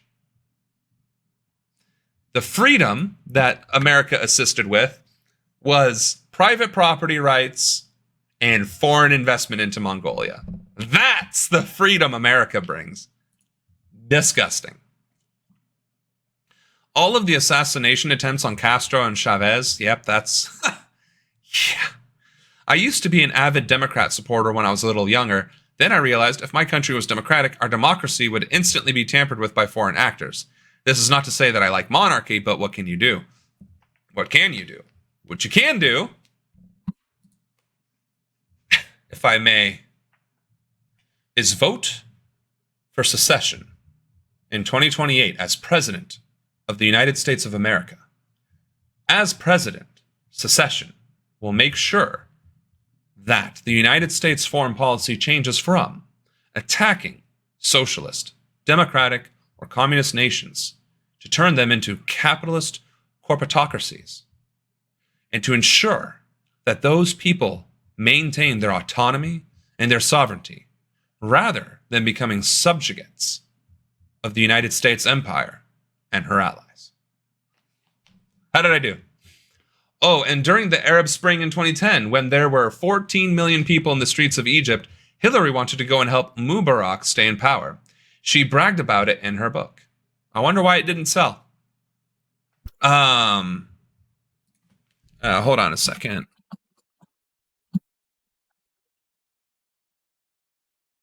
Oh my goodness, I need to shave. Apparently, I got itchy nose hairs. My bad. Not very professional or presidential. I get that. I'm sorry. I could be like Hasanabi. Just kidding. Maybe he does pick his nose live. I don't know.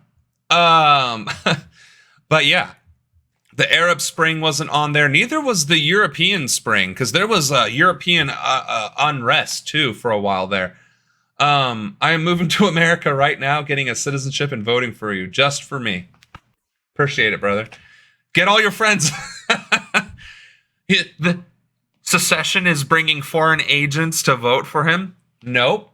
I'm bringing foreigners to America to become citizens to vote for me. I'm not just bringing illegals over the border to vote for me, which is also not possible, by the way.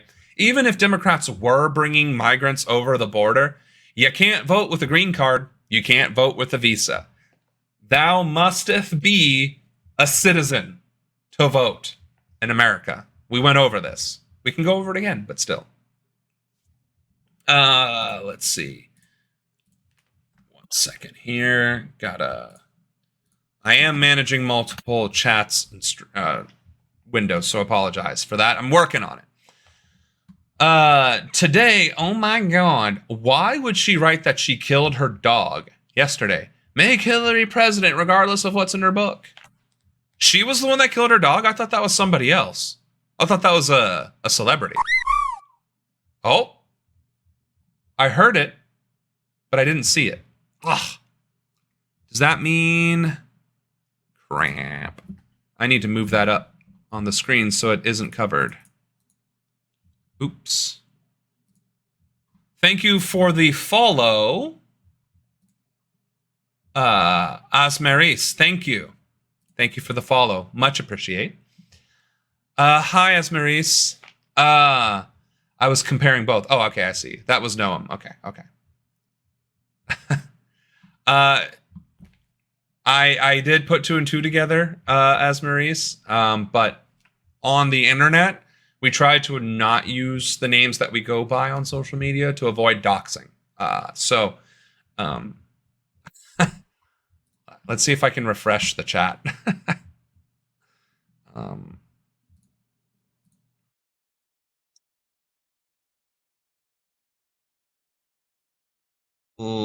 I don't know if I can refresh it. Here, we'll just do 1 second real fast. Nobody say anything for like 1 second. Let it refresh.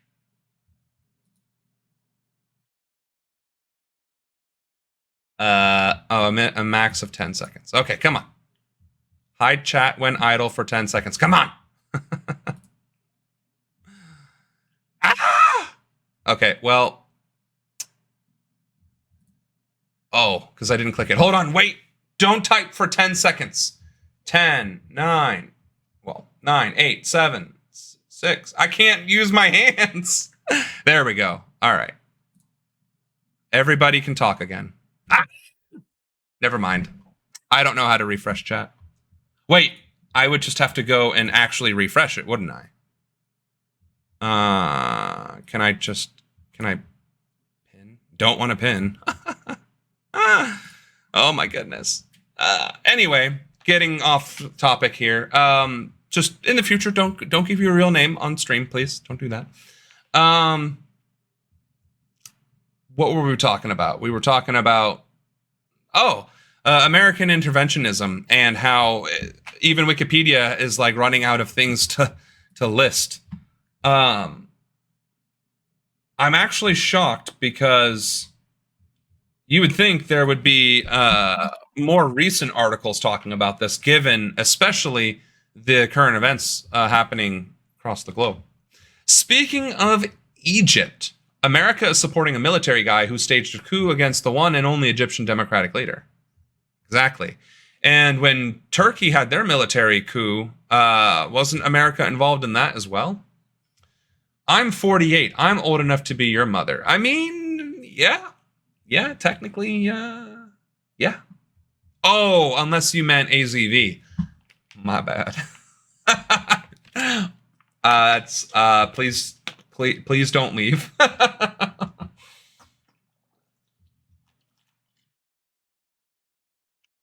As president, I will work on my reading comprehension skills so I don't put my foot in my mouth. Let's see. The far right's invitation for foreign interference in U.S. elections. Yikes, that's a freaking cap20 americanprogress.org. That's an article. But that is also true. There have been some outspoken, and it's not just the right, it's also the left. It's like, I wish Russia would invade America so we could have communism. I wish China would invade America so we can have communism. And the Republicans are doing the same thing so that we can have authoritarianism, which we already have. I don't think a 20-year-old can get adopted. As president of these United States, I will allow 20-year-olds to get adopted so that they too may find a home with which to rest and feel covered and nurtured by. So they do not have to wander alone as a lonely 20-year-old adult in a foreign, uncaring, unkind land.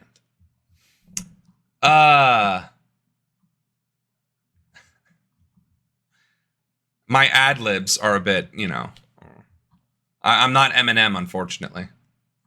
Actually, you can. I just saw that yesterday. Well, there you have it. You could do a lot worse. She actually likes her children. Let's see. The U.S. is the biggest election meddler of them all, new book claims. And this is from September 7th, 2020. How much have we meddled in since then, folks?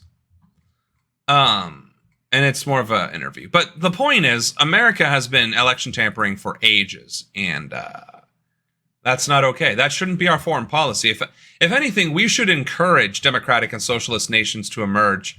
Because if it is such a bad thing, then we can help them.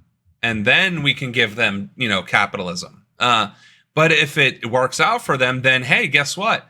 We'll make even more money, because if we're already capitalist and that country's doing well with not being capitalist but still making money, we can still make money with them. We can still trade. The idea with international relationships is to trade, whether that's resources, whether that's goods, or whether that's culture.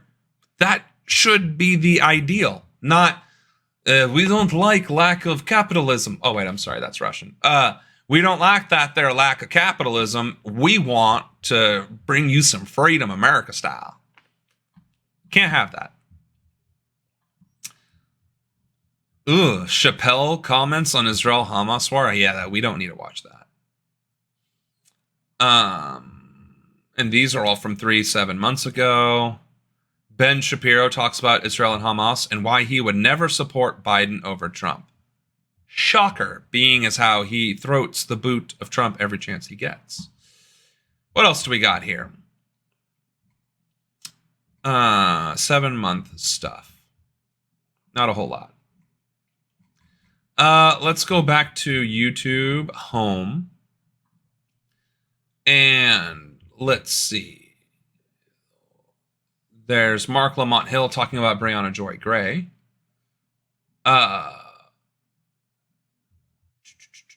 What else do we got? What do we need to talk about next? We got about 45 minutes left to sit here and chat. We could play some games. I know it's Twitch. We shockingly, we could actually play some video games. We could see how bad I am at Age of Empires, because we wouldn't have that much time to do Final Fantasy. Final Fantasy just happens to take, because of the unable to sync with Steam Cloud. That's unfortunate. Am I really not able to play games and stream at the same time? Are you kidding me? Are you kidding me? Oh my God. I need to get out of here so quickly. All right. European election. Which European election? Europe is a continent. Oh, the parliament. I see. France's Macron. EU Made Simple. MSNBC. CBS.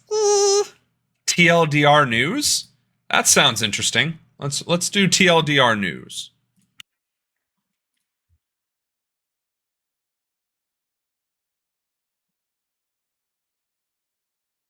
We're Zounds, the online music shop that gets... And skip. Brought to you by play. Brilliant. Last weekend, nearly 200 million Trump getting booed. to elect the Oh, that's a good 720 one too. members Yeah. of the European Parliament. Going into the election, the big story was about how the polls were predicting a surge for the so-called far right. But while the right did make gains, their success was mostly driven by electoral dynamics in just a couple of countries, notably France and Germany, and the overall picture was complicated by a Das ist nicht gut. The last time the alt-right got influence in Germany, we had World War II and the Holocaust. The definitive genocide. The one that pushed other genocides over the edge, like, yeah, maybe this is not okay. That same Germany that committed such atrocities during war that spanned the Napoleonic eras, the Crusades, World War I, committed such atrocities that the Geneva Conventions needed to be ratified, and that war crimes had to be defined and established, and the international community had to actually create an organization to punish alt-right Germany. That's not a good look that there are alt-right gains happening today in Germany, knowing German history. Germans knowing German history, no less. That's not good. France is surprising, though, because they riot over everything. So it's actually shocking that the alt-right movement would have any feet whatsoever in an extremely left-leaning country like France. But more general fragmentation of European politics. So in this video, we're going to take a look at what happened at last weekend's election, why it was a good result for the right, at least in some countries, and what might happen next. Bro, I don't know what's going on in Germany. If you haven't already. Scary shit, apparently. I mean, I'm not saying we have a second Hitler in Germany. That's not what they're saying either. They're saying there were gains made in the alt-right from Germany. But yeah, that's scary. Please consider subscribing. And I don't care, buddy. Roughly relative to each country's population size, although smaller EU member states generally get slightly more seats per capita. France, Germany, Spain and Italy, for instance, all have around 800,000 people per MEP, while the EU's smallest members, namely Estonia, Cyprus, Luxembourg and Malta, all have less than 200,000 people per MEP. Nonetheless, the big EU countries still have by far and away the most seats in the parliament, which means that what can look like European-wide trends are sometimes actually just country-level trends. For instance, it looks like the Renew group lost a fair number of seats this time round, but this is mainly because of Macron's Renaissance-led coalition, which has become significantly less popular since the last European elections in 2019. Anyway, the other important thing to understand is that MEPs and their parties usually form larger European-level groups, which include more than one European party. MEPs are incentivized to organize intergroups for a variety of reasons. Not only is there a political advantage to working together with like-minded colleagues, but groups also have some formal privileges within the parliament, including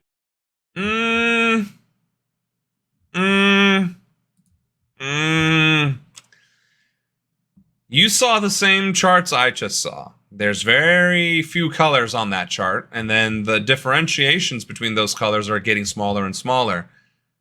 Again, the human race is a social race. We are a social species. We are a people that like to get together, and we like to do this. So the fact that the EU Parliament is becoming more homogenous, or rather polarized, clear lines, sure. Okay, there's blocks, fine. It's better than America, right? But the fact that there's becoming a clear divide of where everything is sitting is not a good thing. Not at all. Deeply concerning. But that's another problem with representative government systems. If the person that's representing isn't representing in good faith, what do you think's going to happen? The other thing is, if representatives are also influenced by private interest, i.e. money, bribery, corruption, then it doesn't matter what side of the aisle you're on if you can be influenced or bought. So, deeply concerning how stratified that is becoming. Deeply concerning that the alt-right is beginning to get more of a foothold in Europe, which is significantly more left-leaning than in America. And why is it happening? Oshun makes a very valid point. It's probably freaking out about immigrants. And where are those immigrants coming from? The Middle East. Why are they coming from the Middle East? U.S. foreign policy.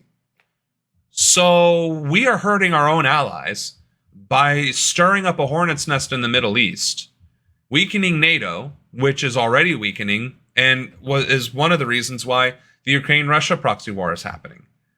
I don't know how else to really convey that the current administration and the policy of the president for the past 30 years or so has been wrong. It has just outright been wrong.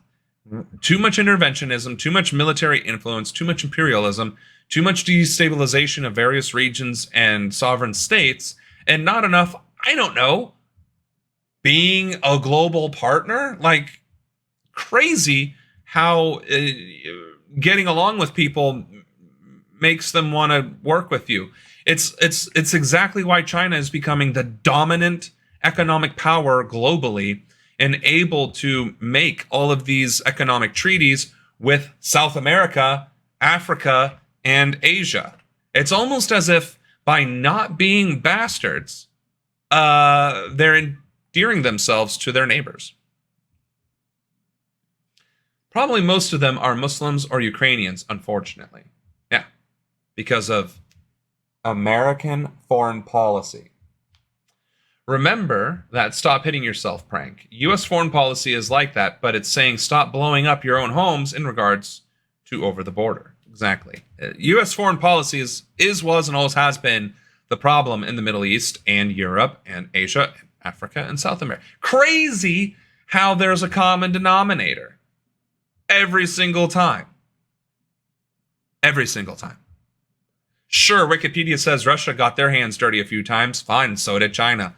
But for the most part, the destabilization is because of the United States. Chinese influences are usually economic. They are trying to take over markets and spheres of influence because that's what they've done historically. Since pre-ancient times, China has indebted the countries, their neighbors, to them through trade. And that's how they've always kept and maintained their power and their influence, and why they have been such a dominant force in human history for millennia. Russia, it's just Russia. Russia does what Russia does, right? It is what it is. But they are also trying to get their influence out there. And then, of course, Europe, trying to do their thing. It's just,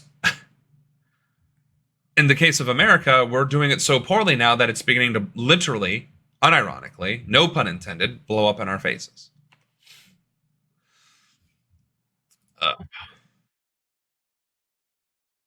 Including a staff allocation and financial subsidies.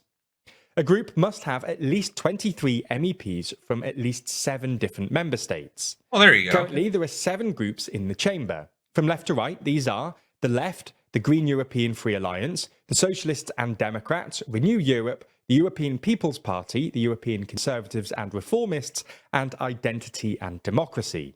Groups elect MEP leaders who enjoy certain procedural powers, but the de facto leader is usually the leader of the biggest party within that group. For example, Giorgia Meloni is widely considered the de facto leader of the ECR, while Macron is widely considered the de facto leader of Renew. Anyway, going into the election, the composition of the European Parliament was as follows. The EPP had 176 MEPs, the Socialists and Democrats had 139, Renew had 102, the Greens had 71, the ECR had 69, Identity and Democracy had 49, the Left had 37, and the remaining 62 MEPs were what's known as non-inscrits, i.e. without a group. According to current projections, as of morning, after this weekend's elections, this is how things have changed. The EPP won 8 more seats, taking their total to 184. The Socialists and Democrats have maintained the same number of MEPs with 139, Although, because the parliament has grown in size, this means that their share of MEPs has slightly fallen. Renew have lost 22 MEPs, taking their total to 80. The ECR won 4 more seats, taking their total to 73. Identity and Democracy won 9 more seats, taking their total to 58. The Greens lost 19 seats, taking their total to 52. The Left lost 1 seat, taking their total to 36. And the number of non-integrate MEPs rose by 36. For a total of 98. Wow. Now, in general, we should be wary of drawing definite conclusions from these results, because voters in different countries treat these elections very differently. In some countries, European elections are treated as distinctly European, with voters supporting parties that they think best affect their preferred EU-level policies. In others, EU elections are treated as essentially domestic affairs, with voters using them to express satisfaction or dissatisfaction with their incumbent national government. And in some countries, there's very little interest in European elections at all, which is sort of understandable, given that, according to various studies, a large number of European citizens neither care about them nor understand them. Nonetheless, that's a good pause point. Just like in America, people don't know why it matters to vote. People don't know why care about who the president is. We survived Trump. We survived Bush, we survived Obama, we survived Biden, we survived Clinton, we survived other Bush, Reagan, and all the way back down through to the revolution, right? We survived bad presidents and we've had good presidents. So what difference does it make? America is going to keep churning along because America. There's that. The second part is, well, there's nobody good to vote for, so why would I care? Then there's, well, I don't like their policies, but this person is at least doing the one thing that I do care about, so I'm going to vote for them, even though the rest of their policies are hot garbage, right? Europe is just as susceptible to this as we are, because we, as human beings, are fallible. And government, in general, is a fallible system because it's ran by people. Now, I'm not saying give in to our AI overlords. I'm not saying that. I'm not saying Mark Zuckerberg is an AI Terminator in disguise. I'm not saying that either, right? What I am saying is that any country whose citizenry does not believe in the electoral process, in the democratic process, or doesn't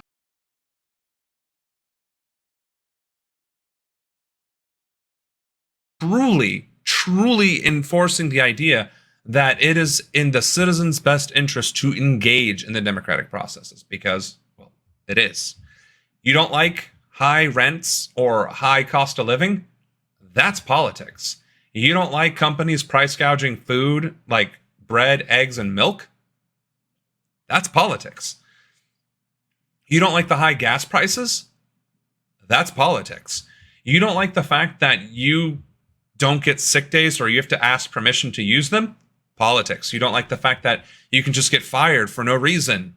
Politics. You don't like the fact that women have the right to choose, or should have the right to choose. You don't like the fact that women have the right to choose. That's politics. You don't like the fact that you can go into debt for getting health care. That's politics. You don't like the fact that you can get into debt for going to school. That's politics. You don't like the minimum wage. That's politics. You don't like how much you're getting taxed. That's definitely politics. Everything that you don't like or do like is politics.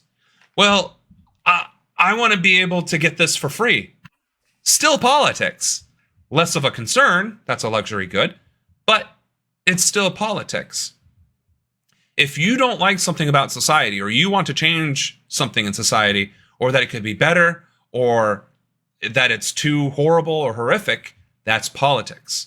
And not knowing how to express that constructively or non-constructively is a failure of your government, or a deliberate effort of your government to silence you, to prevent you from taking action. Why isn't civics taught in America anymore? Because they don't want you to be civically engaged, period. That's where future president SaSeshen comes into play. And by the way, we're probably changing this to my actual name once I can, but just to keep it simple, we're going to stick to the branding, right? And the same is true in Europe. Although Europe is more politically engaged and more politically inclined and more politically literate, clearly there is a growing number of the electorate that is not. And that's why conservative alt-right ideology is becoming more prevalent. The reason why conservatism wins and why it is successful in its messaging is because it preys on ignorance. I said it. I meant it. It's the facts. Let's see. Just make great robots and make them run everything. Problem solved. I mean, there was a movie about that. There were several movies about that, and it doesn't work out well for the humans. Oshun had passed along a meme of the minimum wage didn't increase in areas where supermarket prices increased. Exactly. If we raise minimum wages, the cost of goods will go up. So we didn't raise minimum wage, but the cost of goods went up anyway. Exactly, my point. Or at fast food places too, I guess, except, yeah, exactly. I'm glad you brought this up because now I can bring up that something needs to be done about school textbook companies omitting historical information.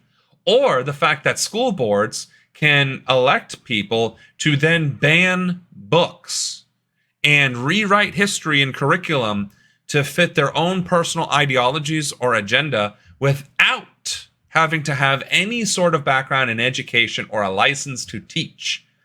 The only elected position in this country that requires you to have any credentials whatsoever are judges. Judges require you to have a law degree.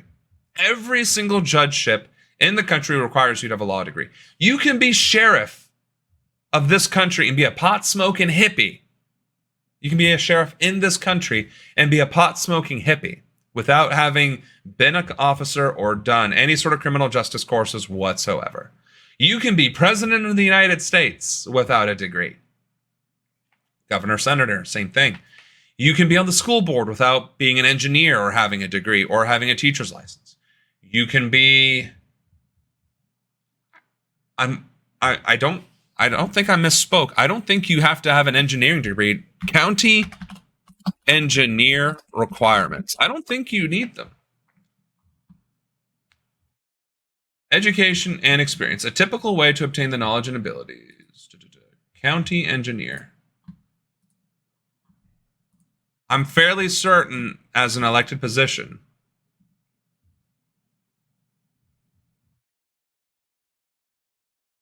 Minimum qualifications, additional license. I guess if you're hired as a county engineer, you are obligated to have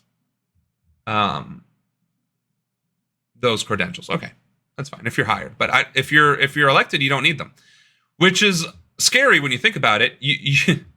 Most of the positions that are elected in this country do not require any sort of credentials whatsoever to prove your capability. I mean, honestly, if you're running for federal office and you can't even talk about the Bill of Rights, I mean, come on. Low-hanging fruit. I protect, to swear, and uphold the Constitution of the United States. Okay, tell me about it. I don't know a thing about it. How the hell can you be a representative or a senator or president or a Supreme Court justice if you don't even know the damn Constitution? Minimum standards. Check out www.samronan.com/issues. I watch Jeopardy, and they have information in that. From time to time say, why isn't this in history books? Why didn't my teachers add in that information?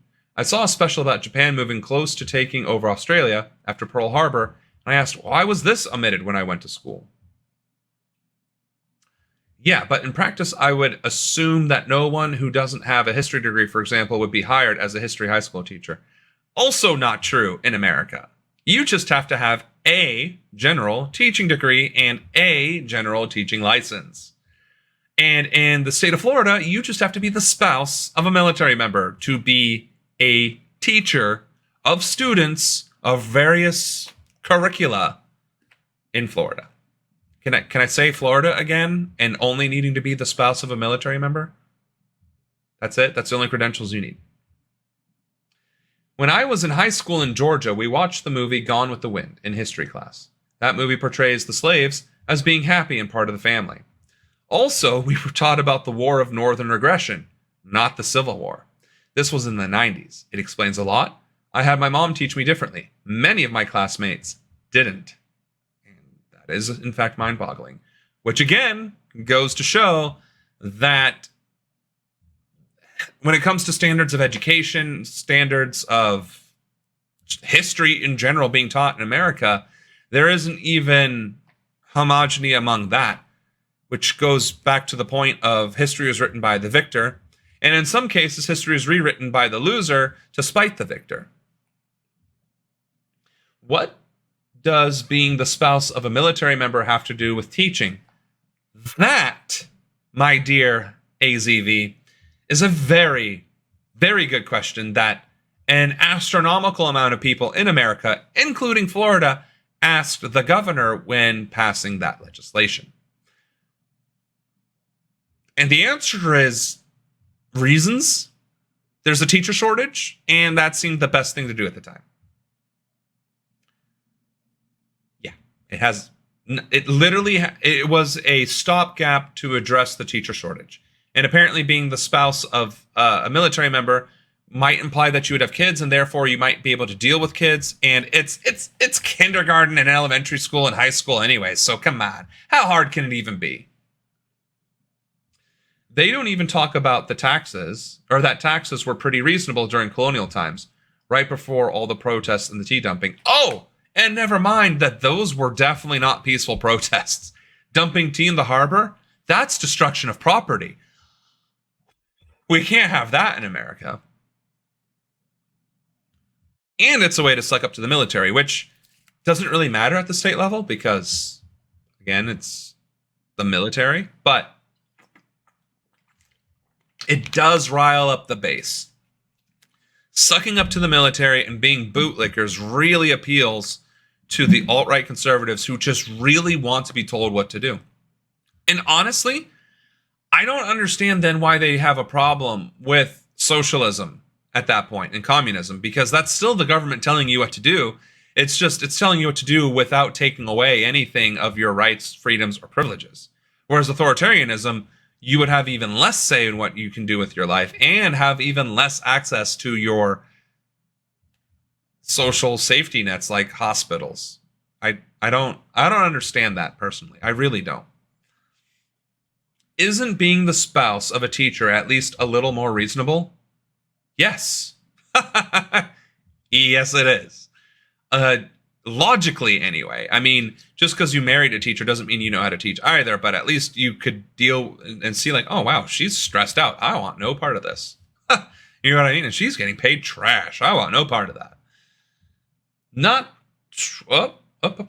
Yes, I have even been saying recently, why are you celebrating the 4th of July after dumping on about destruction of property is wrong? I mean, if you ever wanted a non-violent protest, actively taking up arms against your colonial master is pretty not peaceful. Not to mention that the 4th of July was not the day the Declaration was signed, it came weeks later, which is also not directly taught in schools. I'm surprised that they didn't say that cops' wives could be teachers too. Yeah, actually, surprisingly, you would think, given that it is more likely to venerate cops as a military force of a state or local level than it is the actual military. Oh, and that's actually why the police are so well funded at the state and local levels, because they do serve as the armed wing of that level of government. Meaning, if the mayor doesn't like something that's happening, they can just use the police as their literal hit squad to shut things down, which is exactly why stopping protests through the use of force of police is in direct violation of the constitutionally protected First Amendment, right? And especially when the state government calls in the National Guard to do the same. Where were we? Oh, the European Union. There are at least two pretty clear trends at the European level. The first is fragmentation. This is most obviously apparent in both the fact that only the EPP has more than 20% of all MEPs, and we now have 4 groups with between 50 and 80 MEPs, but also in the number of non-inscrit MEPs, which has increased dramatically. There's also been fragmentation within and between groups. As we've covered in a previous video, the European right is divided on a variety of issues, including Ukraine and European integration. But the European centre is also increasingly divided. For instance, the coalition that backed von der Leyen in 2019, which mostly comprised the EPP, the Socialists and Democrats, and Renew, is increasingly divided over stuff like the Green New Deal, immigration, and further European expansion. Left-wing infighting, folks. Shocker. Absolutely shocking that there is left-wing infighting anywhere, right? We all want to save the trees and fix the planet and give everybody unicorns and sunshine, right? We're all lefties. We all want the same things. Why not say that, Ocean? They want armed teachers anyway. Oh, that's a good one. That's a good one, pop culture. That's a good one. They want to arm teachers, may as well give them their spouse's gun. What is that? 2 birds, 1 stone? Yeah. Very good point. But European Union with their left-wing infighting is just... This is the other reason why right-wing extremism and ideology continues to grow, or never is really ever snuffed out. It's because there is homogeny. There is common cause amongst conservatives. They will band together regardless of the infinitesimally differences of nuances of opinion, because the overall message is the same and that's agreed upon, and they're going to gun for it. Whereas with left-wingers, those nuances and those slight differences of fragmentation of ideology is where everybody, no pun intended, plants their flag and is willing to die on that hill, which is absolutely stupid. Absolutely stupid. The sooner the left realizes that they are their own worst enemy, the sooner we can actually get to the thing of, like, I don't know, taking care of humanity, governing, and getting into outer space to traverse the galaxy and become space cowboys. The sooner the left figures that out, the sooner we can be having coffee and cookies and cream and tea and whatever other nonsense you can get from a cafe on Mars, the moon, Alpha Centauri. Instead, this leftist infighting and fragmentation of, well, I care about the trees more than you care about animals, is going to literally kill us. It is literally going to pave the way for more alt-right extremism. It is currently doing that. It literally is proving that in that video. And it's happening here in America. It's why we have Biden. It's why we have Trump. Because we couldn't band together after Bernie stopped running for office. We couldn't just keep it together. Nope. We had to fragment and do our own thing. I could spend the next 17 minutes complaining about that. I really could. Because even when I was running for DNC chair, even when I was popular and nationally recognized, I said these things to other leftist organizations, and they hated it. They're like, who the hell do you think you are, coming into the Slack channel that we invited you to speak on and give your very valid opinion about how we should be working together and not just, wasting everybody's time? Insane, the cognitive dissonance of the left. Insane, the brutality of the right, but insane, the unwillingness of not working together with the left when they fundamentally have the same ideology and the same end goals. If you want universal health care, you need to fight for education. If you want to fight for universal education, you got to fight for a higher minimum wage and tax reform and environmental protections and infrastructure reform and. Why? Why do you have to fight for everything all at once? Because it's all connected. And if you go to my website, www.samronan.com/issues, you'll see all of those policies and exactly how they're interconnected. And as president, as we've discussed several times, those are the policies that I would fight for and that I would shove down the throats of every single one of the members of Congress until it passes in my first 100 days or sooner.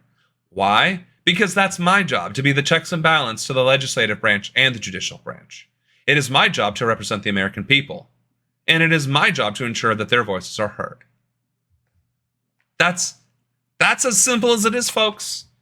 That's how difficult it is to achieve unity and the things that we need in this country. Somebody with the spine and willingness to fight for it, and then all of us coming together to recognize that all of these things are literally one word: life. Maybe they're three different words: life, liberty, and happiness.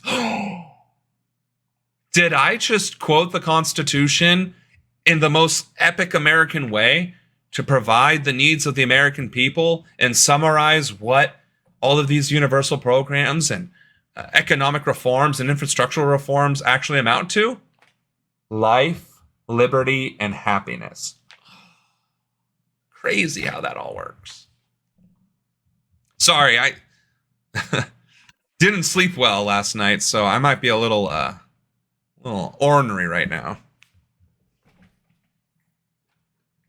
That's not playing, is it? I just switched. This means that even though they collectively won a majority, governing would be more difficult this time around. The second is a shift to the right. Every group to the right of Renew won seats, while every group to the left of, and including Renew, saw their share of MEPs decrease, with an especially sharp drop for both Renew and the Greens. It's also worth noting that the non-inscript group mostly included parties on the European right, like Germany's AfD, Hungary's Fidesz, and Poland's Confederation, who could plausibly join or cooperate with either Identity and Democracy or the ECR in the future, or even form their own new group. Okay. So, that brings a very interesting but troubling point.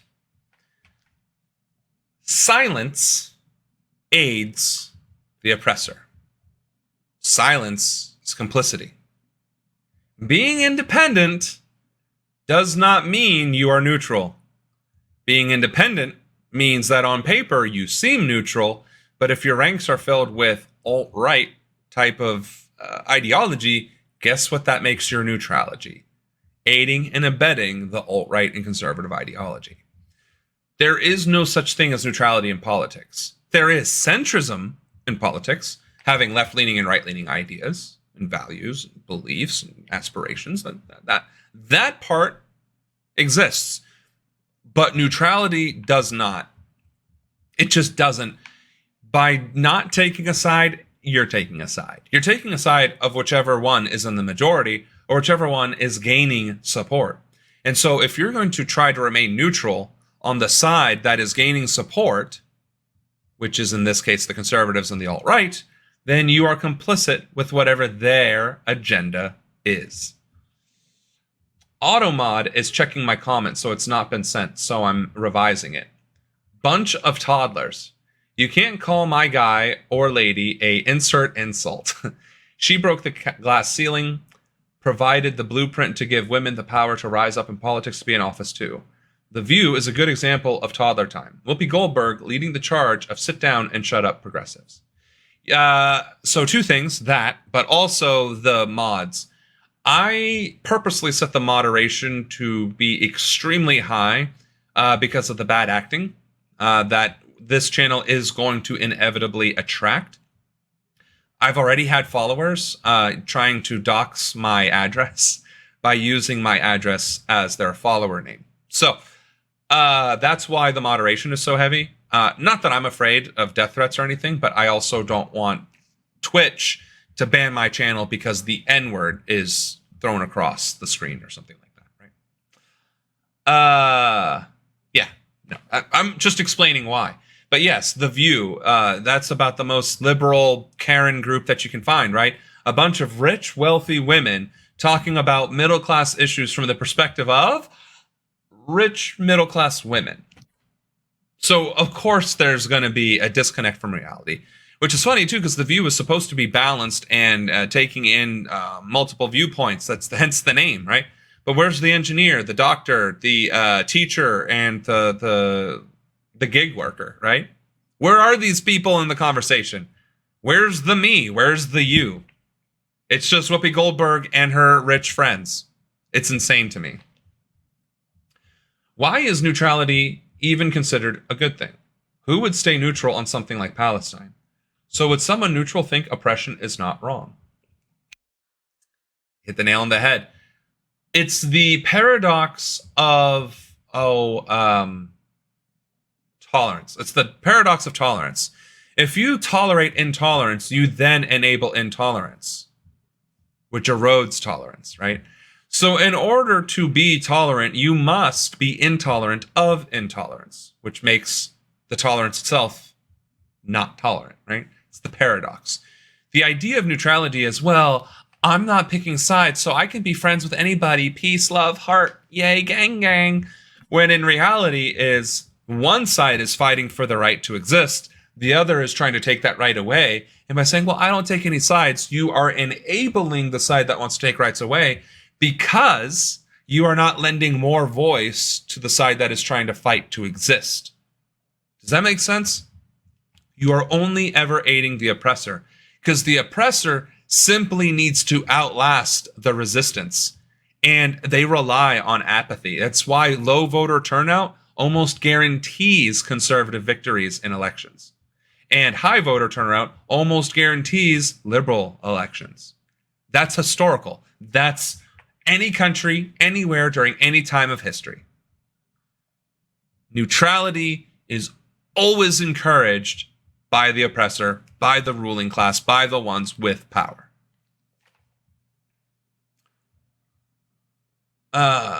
What Automod took issue with was that shut up part and my saying you can't say duty. Well, you can now, apparently, because I didn't change the rules. Neutrality can be violence. It absolutely can.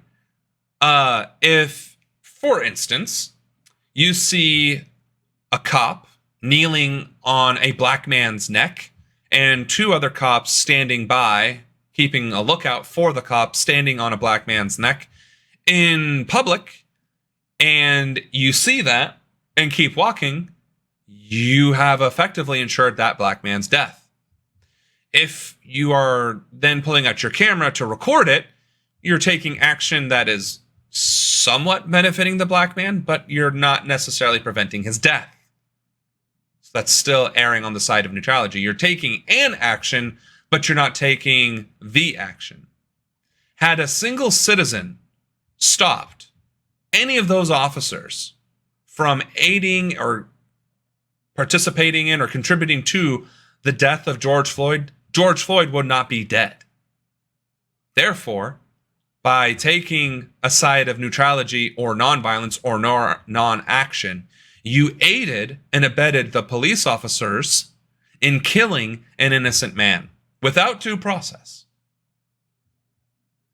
Is that a good example of neutrality and why never, ever neutrality is a good thing? Neutrality is violence. It does kill just as effectively as if you were the one kneeling on his neck.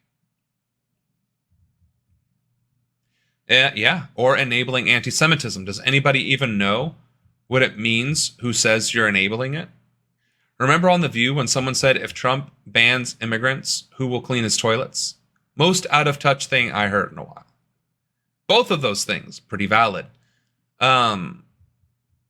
Anti-Semitism, right? That's why I banned... My first day streaming, there was a guy ranting about Jews are Israel and Israel are Jews, therefore Jews are bad. And I'm like, no, that's not how that works. Israel is Zionism. Zionism is the state of Israel.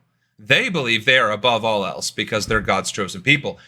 The Jewish people are a faith. They are a religion. You don't have to be from the Middle East to be Jewish or Israel or Palestine to be Jewish. You just have to believe in that faith. And it is culture, it is heritage, but it isn't race. That was the argument he was making. And we looked it up on Wikipedia and read it out loud for the whole world to hear and see. And he still would not stop with his anti-Semitic remarks. So banned him. Jamal Bowman is enabling Team Red policies by not supporting Team Blue policies. And I just found out a pro-Israel PAC was behind some of the anti-Jamal ads. Go figure. Even more so in the case when Penny choked Jordan Neely on the train here in New York City. I was shocked no one jumped in because people here usually do. Again, when you fear the oppressor or retaliation or your own safety over that of your fellow man, The oppressor has won.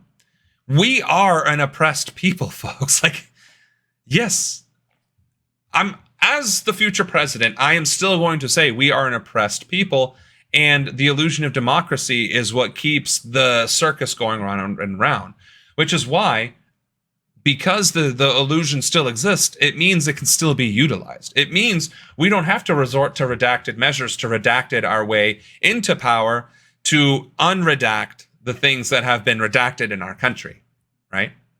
So my point is, democracy is under threat.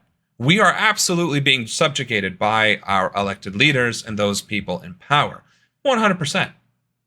If you had the right to bear arms, if you truly had the right to conceal carry or open carry, you couldn't be killed at a traffic stop and no cop would get away scot-free. Doesn't matter what your skin color. But because they can get away with murdering black people, it's also tacitly saying that black people can't carry guns. White people can, maybe sometimes. See where I'm going with this? Everything is politics, and neutrality is only ever supporting the side of the oppressor. Speaking on George Floyd, it's insane how some people are trying to convince others that he died of an OD. So the guy sitting on his neck had nothing to do with his passing. How insane would you be to think that? Ben Shapiro, insane. Tucker Carlson, insane. Andrew Tate, insane. And every single one of their followers, insane. Now, granted, the individuals themselves might not be. They're the grifters, right? The Bens and the Tuckers and all them. But the people who follow them are being misled because they are easily influenced, because they are without direction, and they accidentally found themselves in front of that rhetoric instead of better rhetoric, such as, hey, maybe we shouldn't allow our cops to indiscriminately kill people, regardless of their race or drug addledness. I'm tiny, 5'3", and I have intervened in situations like Neely's. Again, there are no excuses for not doing the right thing. Yes, could you put yourself at risk? Sure. But at what cost would not acting charge create? What would be the cost of you not acting? That's the phrase. I don't know how many dozens or scores or hundreds of people were around George Floyd when he was getting killed, but if just one of them had stepped forward, that entire group would have as well, and George Floyd would be alive today. He might have gone to prison or jail or whatever, fine, because our criminal justice system sucks. And as the future president, I will address that because checks and balances. However, when these kinds of things happen, it is our civic responsibility to intervene because it is criminal misconduct to abuse your power as an officer. It is criminal misconduct to extrajudicially kill citizens without due process. Doesn't matter if you are charged or accused of a crime. You have to go through the process before you can be sentenced. Hence why Trump was free for so many years, despite all the crimes he has been committing. I'm just baffled by the George Floyd conspiracy theorists. We saw the video of the cop sitting on his neck. Then again, what's his face? Alex Jones spread the conspiracy theory that the parents of the Sandy Hook shooting were crisis actors. And a lot of people believed him. And then he got sued for $1.4 billion. So hopefully, the people who are spreading conspiracy theories about George Floyd also get sued for $1.4 billion. Yeah, or they're just racists. I'm glad the cop got many years in jail, as am I. Honestly, I don't feel like we should necessarily stop the stream, but there are two things that I need to address right now. First, I am very hungry. Very hungry. It is dinner time. I need to eat.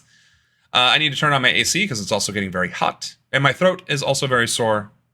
And I need to be drinking some water. So my question is, if I'm nibbling away on food and continuing to have the stream, is that going to be something that everybody's okay with? Or do we do a 5-minute break or something? I don't know what the courtesy, the the social nicety is on Twitch with regards to breaks and eating, because I think we're doing pretty good here.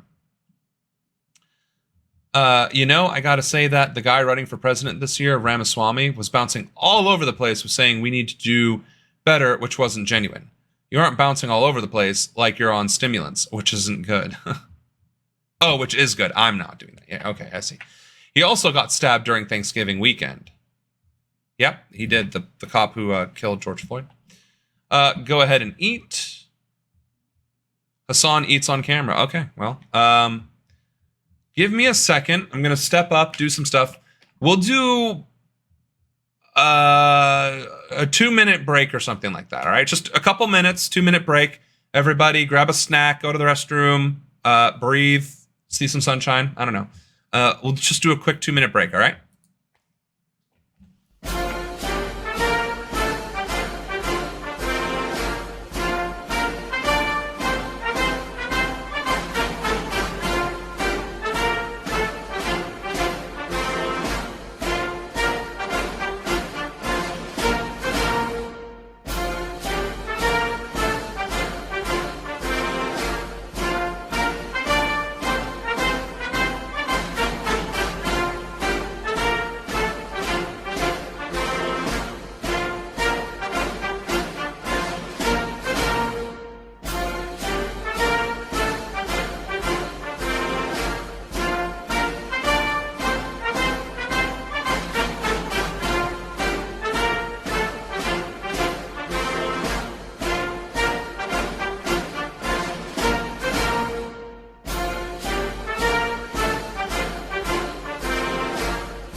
All right. So I was able to get some noms. I have a nice little napkin because I only have the one vest and I don't want to ruin it. And hopefully my table manners don't get me canceled on stream. So I have le fork and le knife, and we will have a nice chicken meal and mashed potatoes so that I don't keel over on stream.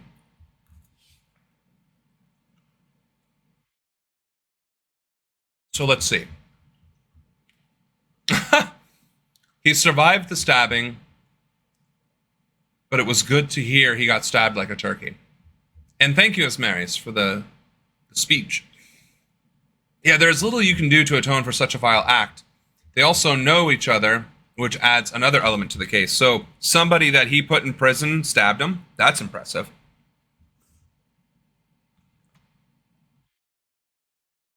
Which, ooh, hot. Which also brings another point that is not discussed often enough. The extremely low barrier to entry to officers in this country, the sheer minimal amount of training that they require in order to carry a badge and a gun, and the fact that in, if not every state, if not necessarily, I think it's actually upheld at the Supreme Court level, no less, that officers do not have to actually know the law that they are arresting you for in order to be complied with. Meaning, they can make up a law on the spot, arrest you, detain you, and you have to comply with them because they think they're in the right. That's how screwed up the American criminal justice system is.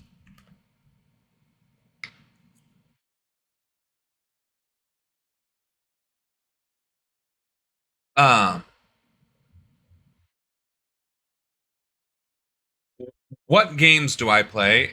And no, I meant George Floyd and the officer knew each other before the incident. Oh, which, yeah, still a problem. Yeah, because I guess they went to school together or something like that. There was some interaction that they had that was pretty mundane. Thank you for the... there it is. Ruben Faras, thank you for the follow. I appreciate it. We're eating dinner because I will pass out if I don't eat on time. I don't know if that's good necessarily. I've been checked for diabetes in the past and it's not that. So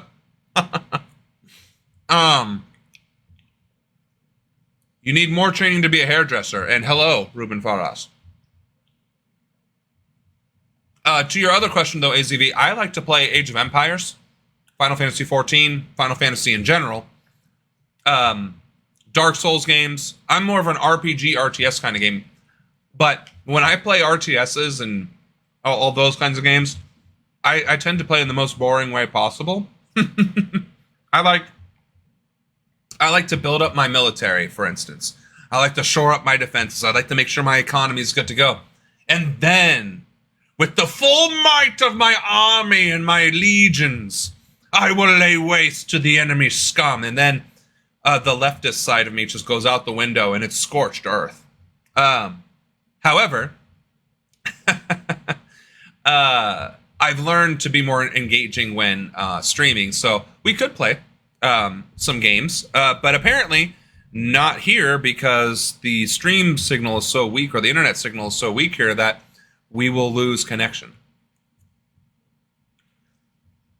Who is my favorite founding parent? Okay, I was wondering where you're going with that. I was like, who's my favorite? That's actually a good question.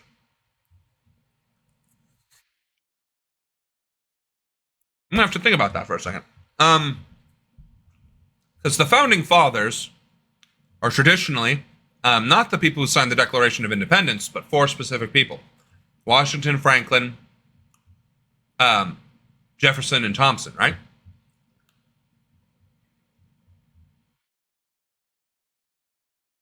If I had to pick from those four people,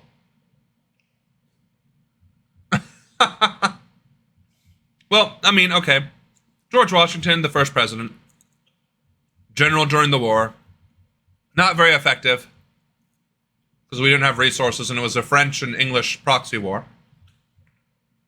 You had Benjamin Franklin, the first millionaire in America, who was also a womanizing scumbag. Thomas Jefferson, who he kept his slaves, if I'm not mistaken. Treated them well. So that would be Washington, Jefferson, Franklin. Johnson? Did I say Johnson? I don't remember who the fourth father is now. The fourth founding parent. We're gonna have to check that out real quick.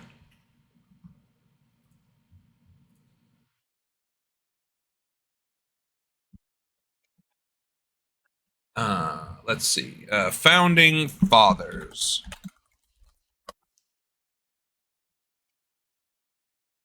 Yes, thank you. Oh, here we go.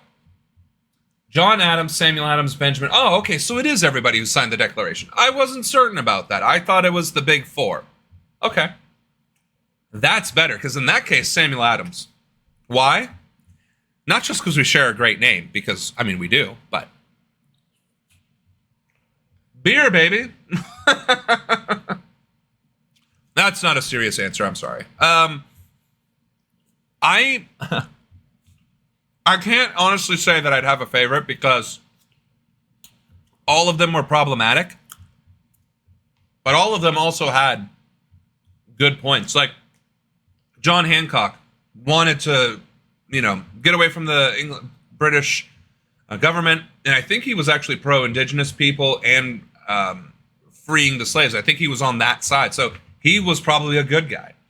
I genuinely have no idea about Livingston, Henry Lee, John Jay, Roger Sherman, Peyton Randolph, Robert Morris, George Mason, James Madison. Yeah, I have nothing. I have no idea about any of those guys. Well, obviously George Washington, Thomas Jefferson, Hancock, Hamilton, Franklin, Adams, and Adams. They're Elden Ring is great if you haven't tried it yet. Oh, let me tell you about Elden Ring, my friend. I'm 34 years old now. I'll be 35 this year. Which is why I can run for president, right? And when I tried streaming 2 years ago, and I say tried, I was streaming. I made it to affiliate. Thank you all for helping me get there.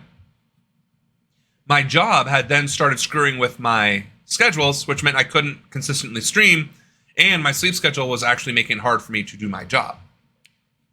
That notwithstanding, one of the games I was trying to stream without being political, I was trying to tie it in, but Elden Ring is actually pretty hard. I got my ass handed to me in Elden Ring so consistently, so repeatedly that it wasn't fun for me to stream anymore. That game, and I hadn't built up the engagement skill set that you need, right? Because where's my controller at?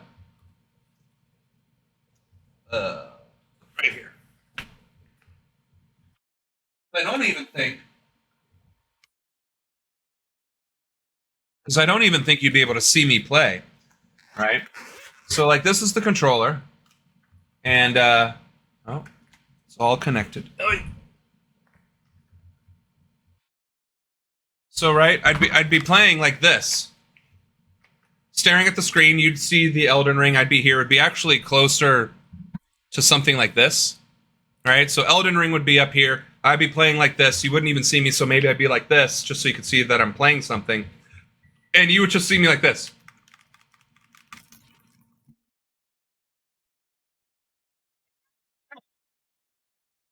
It was pretty awful. All of them were men of their time, which makes them awful people. Every politician has problems in history, true. And there's problems, and then there's being awful. Yeah, and that's also true. I would say, if I had to pick which one of those, without really knowing their history, which is kind of the problem, right? I would say, in terms of which founding father I think had the most appeal, John Hancock. Yeah, the others ended up being leaders or presidents of the country, which is expected, right? If you found a new country, chances are the people supported you in doing that, and you succeeded, so chances are you can use that as a resume builder and be like, hey, I was a founding father, I signed the Declaration of Independence, vote for me for president, right? And that's bound to happen. But John Hancock was like, no, I'm making a statement. I want it to be known for all time that when I sign this Declaration of Independence, that none shall question nor doubt my commitment to this action that we are taking. And to me, that speaks highly. That appeals to me personally.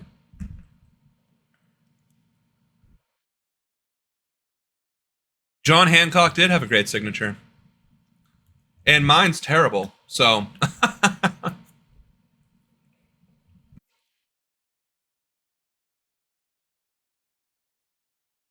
I guess while I'm eating, we can actually a lot of this do was some driven by politics. Electoral dynamics in France and Germany. The right actually underperformed the polls in a whole load of countries, including Belgium, Poland, and Sweden. In Italy, while Meloni's Fratelli d'Italia did impressively well with 29% of the vote, she mostly stole votes from other right-wing parties, and the combined vote share of Fratelli d'Italia and Lega was unchanged on 2019. However, the right did especially well in France and Germany. In France, Marine Le Pen's Rassemblement National won a 31% plurality, more than double that of Macron's Renaissance-led coalition, who only just beat the socialists. Macron's collapse also mostly explains why Renew lost so many seats, and the appalling results provoked him into calling snap elections, essentially daring the French electorate to actually put Le Pen in power. In Germany, not only did the centre-right Christian Democrats come first with a massive 30% plurality, but despite a series of scandals, the far-right AfD also came second, beating Scholz's Social Democrats by a couple of percentage points. This was a truly terrible night for Germany's governing coalition. Wanted to talk about that. Thank you for indulging me with dinner.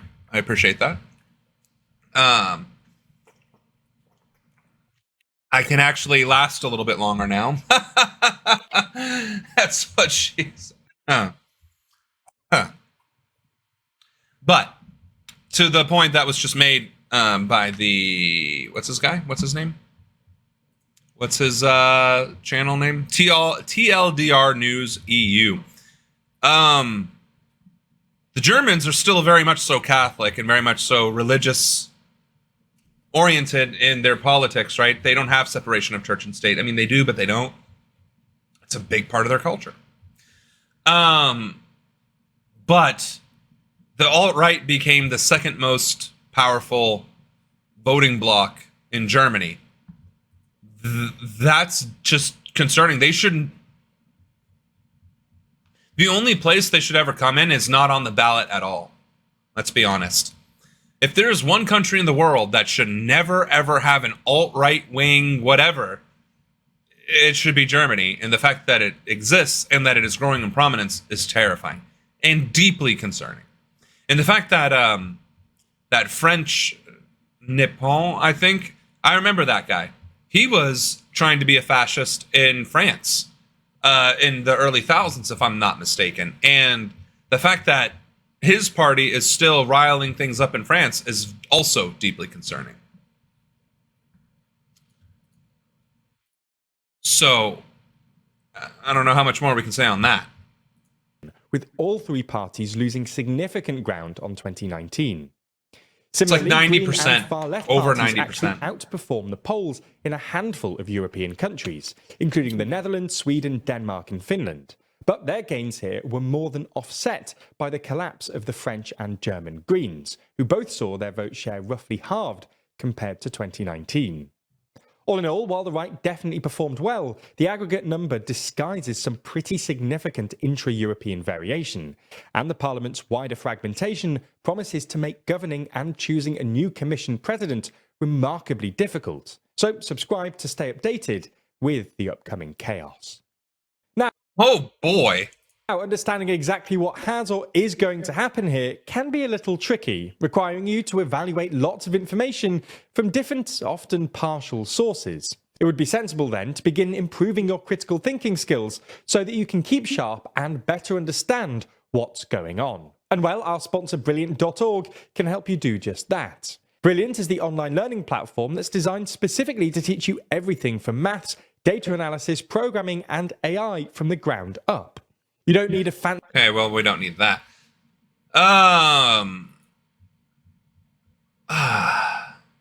What do you think about people who removed founding parrot statue? I mean, honestly, I don't see a problem with it. Again, statues aren't history. History is history. And we've had problematic leaders. We've had problematic people in office. And when the time comes to remove those idols, those statues, those whatever you want to call them, those monoliths, to time, then that's what needs to happen. I mean, it's the same thing with the Confederate statues. We're not erasing history. We're also not going to venerate traitors to this country. The fact that it's our history, it's like, yeah, your history of treason. Like, seceding from the Union is traitorous activity. Like, that is literally undermining the Constitution, the federal laws, everything the founding fathers fought for. And you're saying that's my heritage. Okay. Well, you better fly that white flag, because that's your heritage too. So, getting rid of statues, I don't think is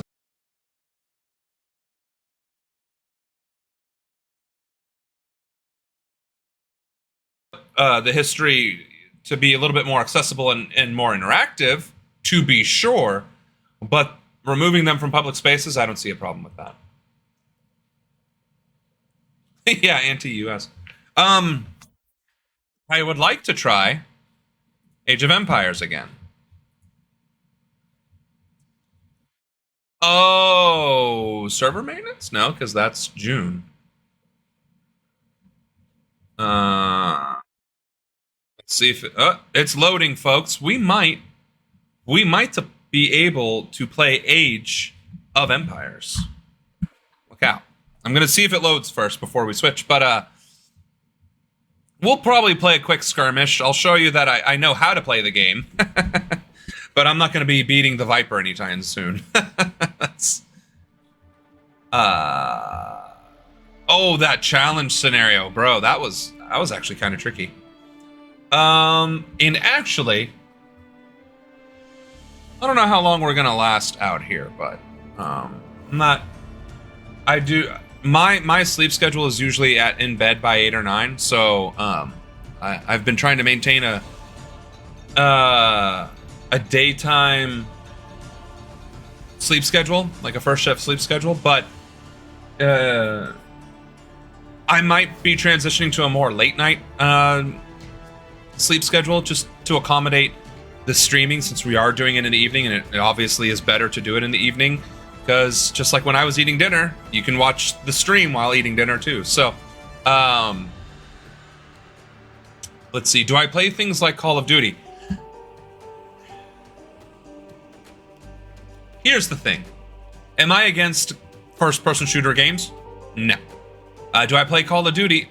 Also no, but because I'm bad at first-person shooters. I did do Overwatch for a while there, and Destiny, and playing on the PlayStation internet network, less of a problem because everybody sucks on PlayStation Network. But when you get into PC first-person shooting gaming, oh my god, those people are they're just a different animal. Like, they are on a different level. And I think I tried playing, like, I don't know, what's a game on here that I have that's a first-person shooter? Borderlands, but that's not like a PvP one. I think I actually did try playing Destiny. Yeah, I have. I guess I don't have it installed. I know I did at one point have Destiny installed, and I have XCOM installed, and I could install Destiny again, so that's not an issue. But yeah, I get smoked. I get smoked bad. Do I play chess? Also, yes, I do play chess.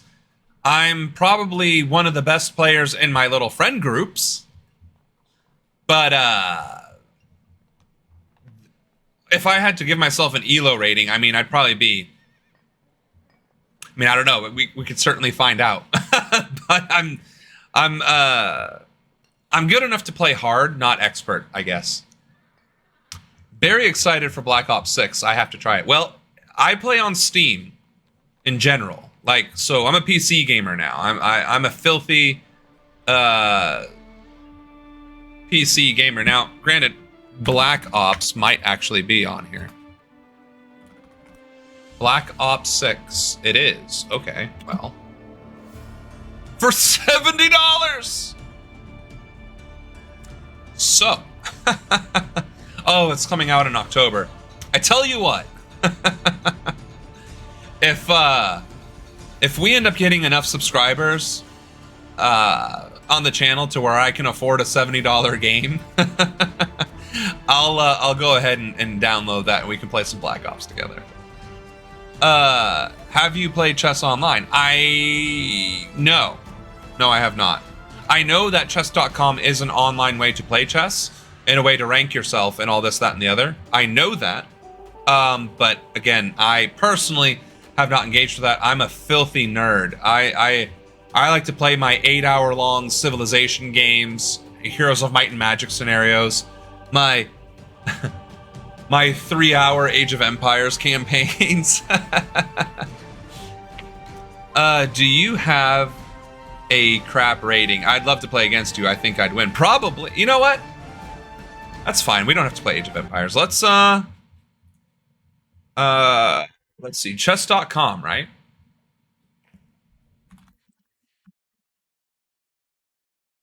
Play online. Oh, right there. Okay, so what? I just do chess.com, then apply, update my browser. Is it gonna let me? Okay, here we go.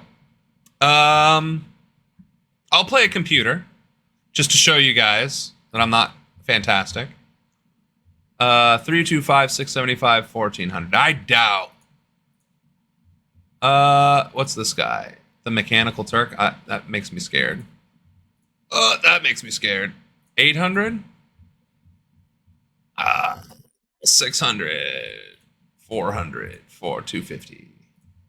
1,000. I think I'm at 1,000. I'll play Emir. What is my favorite civilization? And what? Age of Empires or Civ? The Civ series or what? I would have to say with Age of Empires, my favorite ones to play is the Teutons and the Spanish and the Aztec for various reasons. The Teutons, that's what I grew up playing. The Spanish because conquistadors, baby. And the Aztecs because, man, that +4 benefit to the Imperial Eagle Warrior or the expert or whatever it's called, the Imperial Eagle Warrior, is disgusting. 1,000 is too high? Okay. Oh no. What do you think? I mean, I'm not a beginner, but okay. Let's do 700 then. We'll do 700. No help of any kind. And I'll be white, I guess. Oh, and if we're talking Civ, like Civilization Civs, I actually do enjoy playing as the Chinese and the Americans. Both of them are very easy to build across a continent and maintain technological supremacy. I found that Germany was fairly difficult, but the Sioux was, interestingly enough, an extremely powerful civilization as well. All right. So I get to go first. I never met Bobby Fischer. Thanks for asking. All right. So we're going to go right there. Knight to C3, baby. We'll go with that. Oh, is he going to do a mirror game? Okay. Let's go. All right. And I think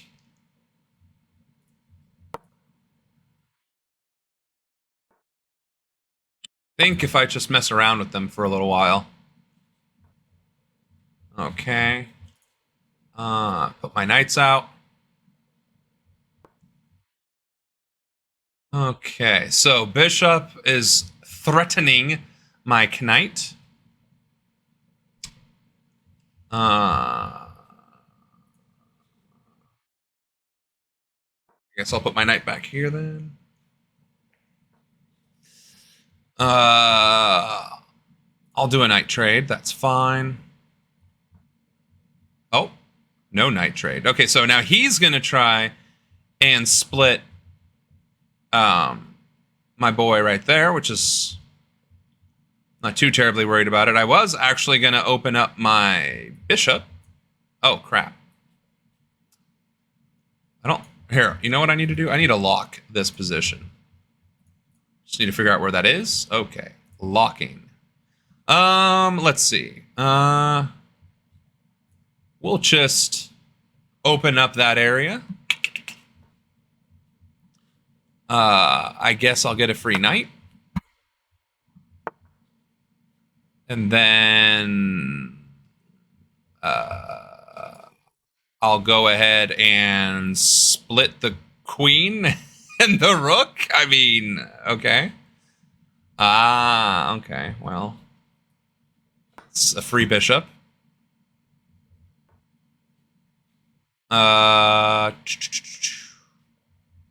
We could trade queens, or we could take a pawn. And now I'm going to take the queen. I'll take that pawn. I'm going to take that pawn. And what's this boy doing? Probably trying to trap my bishop, if I had to guess.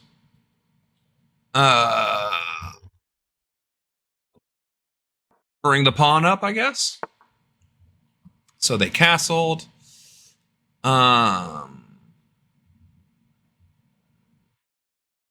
I'll threaten the rook. I will take the rook.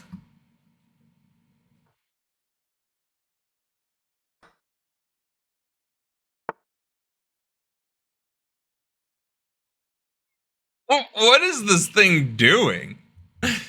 Yikes. I thought I was bad. Dear Lord. I could probably even get away with sacrificing my queen just for the fun of it, but I don't really see the need to go through all that, so I'll let him come out. Let's see. Move the pawn, which will open up the bishop. Then the rook can't move anywhere because it'll be check. And then I will check the king. And then nope, not mate.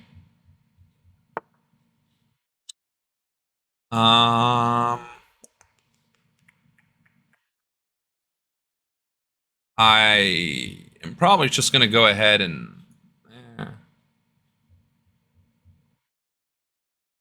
Okay, I can put check. Then take the rook. Then check. And was that mate, or did he just give up? What? I didn't make a blunder. Hold on a second. What blunder did I make? You bastard. Oh, I have to make an account. I guess I can't. When did I make a blunder? Rude.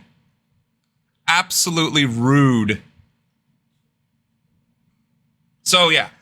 I'm probably... I don't think that I'm... No thanks. Oh, what? Huh? Wait a minute. Does this mean I can only play one game? What? I guess instead of copying the account, I would, or the website, I would have to copy the window, right? I think that's how that would work.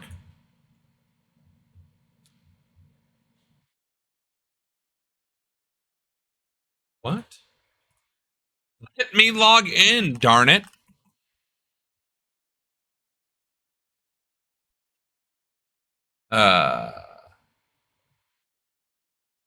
Not today. Sure. Not today. Not today. Save. Okay.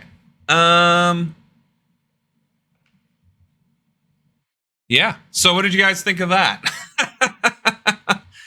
I didn't see any commentary on it. So, I mean, hopefully that means my stream is still going, because I know that's been a problem before. Oh, my. You can play online. So, wait, why didn't chat? Why didn't the chat scroll? Because I didn't see what you said, mate. You can play online. Interesting. All right, I'll play online then for now. I would call myself, after seeing me play like that, what would you call me? A beginner or an intermediate? So I don't think I'm advanced. Why isn't chat linking? What the hell? Ruben, it does not like you for some reason. Beginner. Okay. That kind of hurts my feelings, but I'll go to beginner then. Play as guest. Okay. Looks good to me. All right. Oh my, what? Wait a minute. What's with this time stuff? Oh, shit. Okay, well. This is going to be rough. Oh, we're both guests. Okay. Oh, and I'm white. Oh, crap.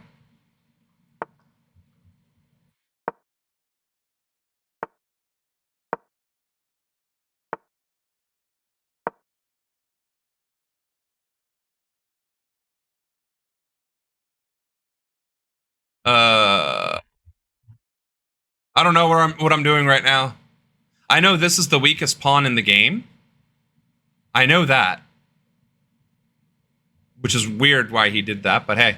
I'll just mosey on over there. Please feel free to critique my my chess skills.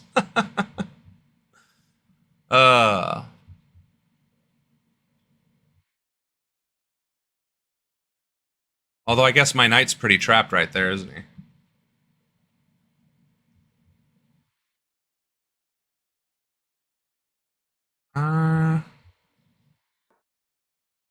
Okay, so that makes sense. Let's see. What would I want to do next? That would be a knight trade, and then I would still have my bishop. Yeah, let's go with that. Rare to see politician plays. Yeah, that's funny, right? Because it used to be literally kings playing each other over the fate of their nation. I got back just in time to see how chess is really played. Yeah. 2 beginners playing online, baby. That's what we're seeing here today. Let's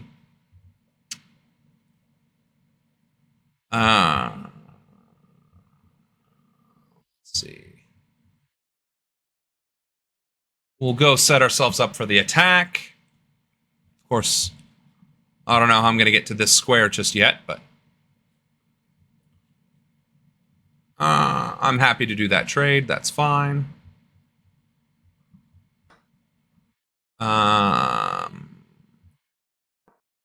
Gonna bait that pawn.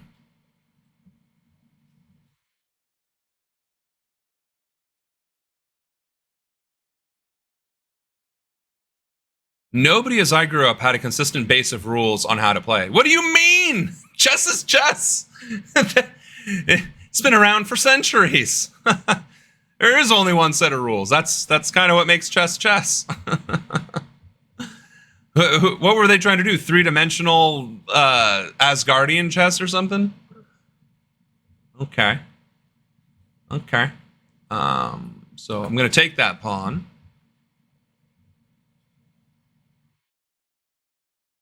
One person would say, do this, somebody else would disagree. Yeah, okay, that's fair. The peanut gallery. Well, I'll go ahead and check. Did I just checkmate him? No, because, okay, no, because he would have to sacrifice a queen. That would have been funny, though. That would have been funny if that had been checkmate. I'm not going to lie. I used to play chess with my dad. I haven't played since I was a kid. Julius Caesar had same rules when played chess.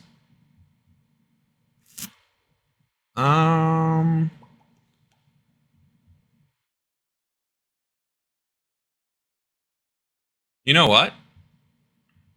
Maybe. Oh, you know what'd be funny? Okay. Either he's going to take this pawn or he's going to take my bishop. But if he doesn't take this pawn, I'm going to get a queen. If he takes the pawn, I take his rook. I can sacrifice a bishop, but I'm going to get something good up here. Oh, and I just realized I can take his rook anyway. How long could I have done that for now? I'm stupid. Oh, old Julius, huh? So what, this game has been around since the Roman ages? That's impressive. I'm guessing that was a blunder on my part, because it's asterisked.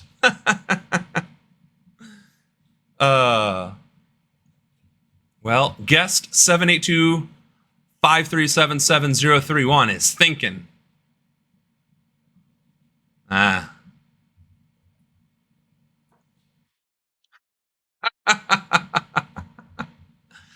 Oh, wait, yeah, no, it's not a problem yet. It's not a problem yet. Could be a problem. Older than that, people say. Yeah, and then there's the Egyptian games, which, by the way, my name is SaSeshen, which is Egyptian for... Somebody type it in real quick. I'll type it in. Guardian of Rebirth. Let's see.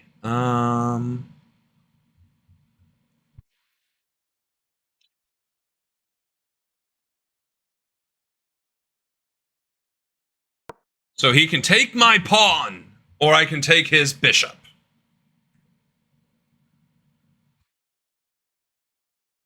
He'll probably take the pawn. I mean, let's be honest. I don't want to time him out, but you don't know who you're messing with there, friend. Ooh, I didn't even notice that, to be perfectly honest.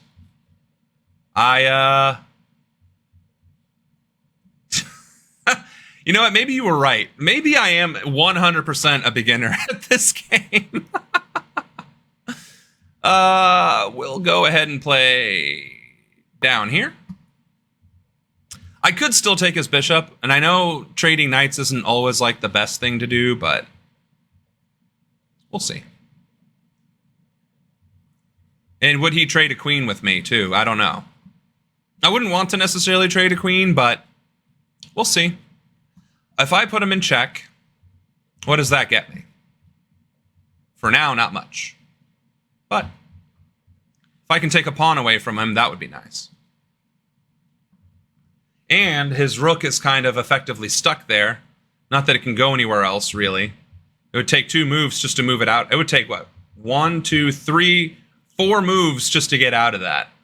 And then what is he going to do, right? So I've effectively blocked his rook, which is cool. He's effectively blocked my second queen, which isn't cool. Or they. Could be a girl. Could be a girl. You never know. I could take the bishop and just have fun with that. Do a queen trade, but I'd rather not do that. I'd rather not trade queens, if at all possible. And obviously, I don't have to, so. What I could do... So if I threaten the rook here, that's not going to do him any good, because he'll just take the pawn, right? Again, bishop, that doesn't do him any good. That, I lose the knight. Oh! Did not see that. Oh, that sucks. 'Tis mighty unfortunate. So at least I can put him in check. I'd like to play against you next game. For the record, I am rated 900, so just average. Okay. I made a blunder, though. So we're probably along the same lines. I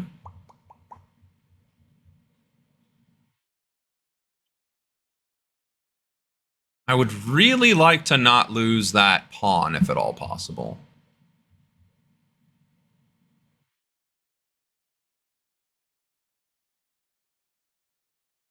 Why don't we try something silly?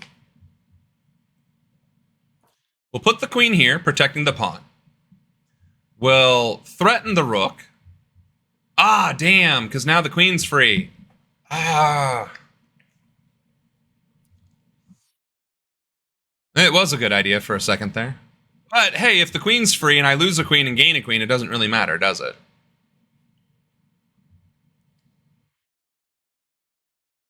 And he'd have no choice. I mean, he would literally have no choice. So he's losing the rook. That's happening. This rook is dead. Nada. Just got him. Yeah, no. That rook is gone, and I'm going to get a queen regardless. I will still have a queen when all is said and done here. So I think this is good. And I think they, guest 7825377031, is aware of that.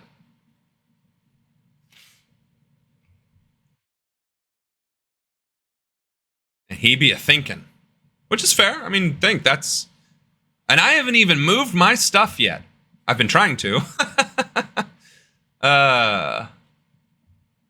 And he's got some good defense up here. I mean, I can't do squat with his pawns. Bishop's all over the place. So yeah, if I put the bishop here, he has nowhere to go. Like, this rook is gone. That rook is dead.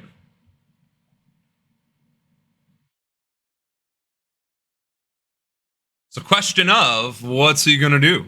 What's he going to do about it? Does he think he can still win without the rook and the queen? Because he's losing it. Well, actually, no, he's going to have to. He's going to have to take... He's going to have to lose this queen in some way, form, or fashion. That's also going to happen. Oh, but you know what he could do? Which I don't want him to do. He could just take my pawn. He could just take the pawn and be done with it, right? That's still an option, unfortunately. I guess we'll see. I mean, honestly, if I was in his situation, I'd probably just take the pawn, lose the rook, and be like, well, at least he's not going to have two queens, and I'm not going to have to lose a queen. Yeah, I might have him on time for sure. I mean, I haven't ever played with time, but hey, maybe it's not as egregious as it looks. But then again, I'm also not playing Carl Magnuson. And Bobby Fischer and all them folk, right? Okay, so he's, yep. I'll take the queen, thank you.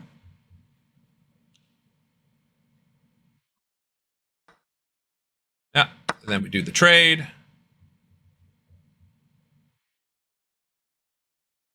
Now, granted, I did all that. And it's not like I have him in checkmate or anything. But it felt good, all right? It felt good, guys. Chat, it felt good. Isn't that what streamers are supposed to say? Let's go! 4 blunders? Piss off. Game review is currently not working. Okay. I guess we'll do... Oh, whoa! We got stuff.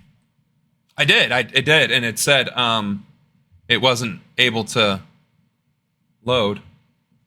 Probably because I'm logged in on my computer, but not on this particular screen. Wow, you're still on. I just got out of work. Yeah, well, you know, Throat's doing well. I was able to take dinner. People weren't unhappy with that. Or the fake chess player that guy came up with in that Seinfeld episode when George interviewed candidates for the scholarship. Yeah. So if I do a new 10 minutes and I won that game, Am I still at 800? Oh, I'm still at 800. Why am I white again? Okay. Ah, he did the devil's... Never mind. I'm not going to mock chess. Let's see. Just want to make sure we're all good here. Bro, what are you doing? You just gave me a free pawn. And honestly, this is that 4-move checkmate thing that they always warn you about. Like, dude, I have entirely too much to protect myself with here. What are you doing? Sir. All right, that's the weakest. Don't do that. There we go. Buddy. I don't know what to tell you, but... the mighty castle. Back in my day... Oh, he's not gonna like... Wow.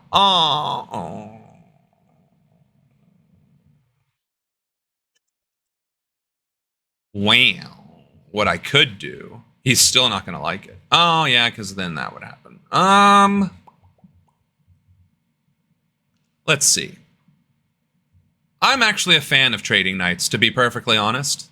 I know that's not the cool kids thing to do, the mighty and powerful chess god thing to do.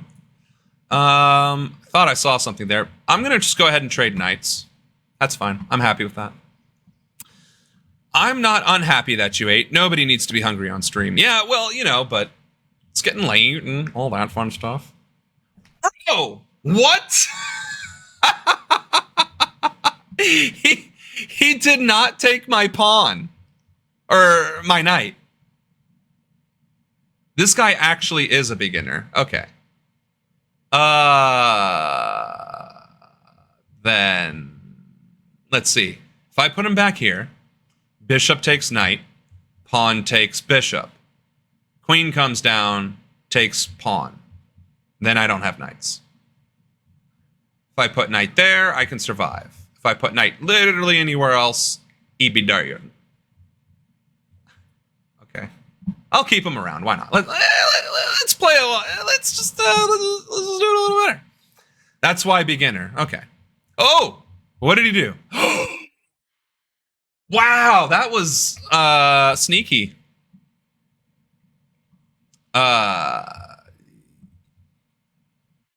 Dang, he got me. He got me on that. But I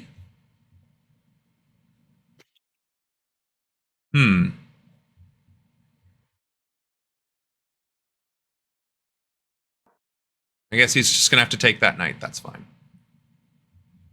You know, if you think about it, with the only colors of chess being white and black, it's like seeing things in black and white, no gray area. It's true. I can corner his bishop. That's not what I was going for, though. What I am going for, however, is moving that knight out of the way.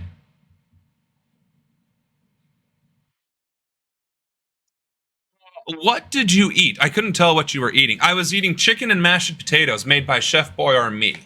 And it was delicious. Because I've learned how to finally cook things that don't give me food poisoning. Holy crap, I spent more time thinking than him? Lame. Okay, that's almost what I wanted to do anyway. So I'll take his knight. Okay, ad break in 30 seconds. Go figure. We'll still be here, folks. Don't worry. Not worried about losing my knight, because what I'm actually... Son of a bitch. I put my pawn in the way. I guess I could castle out of that, huh? How do you castle in this game? Okay. That's fine. Just need to move up. Go ahead, take the pawn. It's all yours. I don't need it. Don't want it. I mean, because we're playing a beginner game, I feel like I can be aggressive and wasteful, but maybe he's going to lull me into a false sense of security. Like that.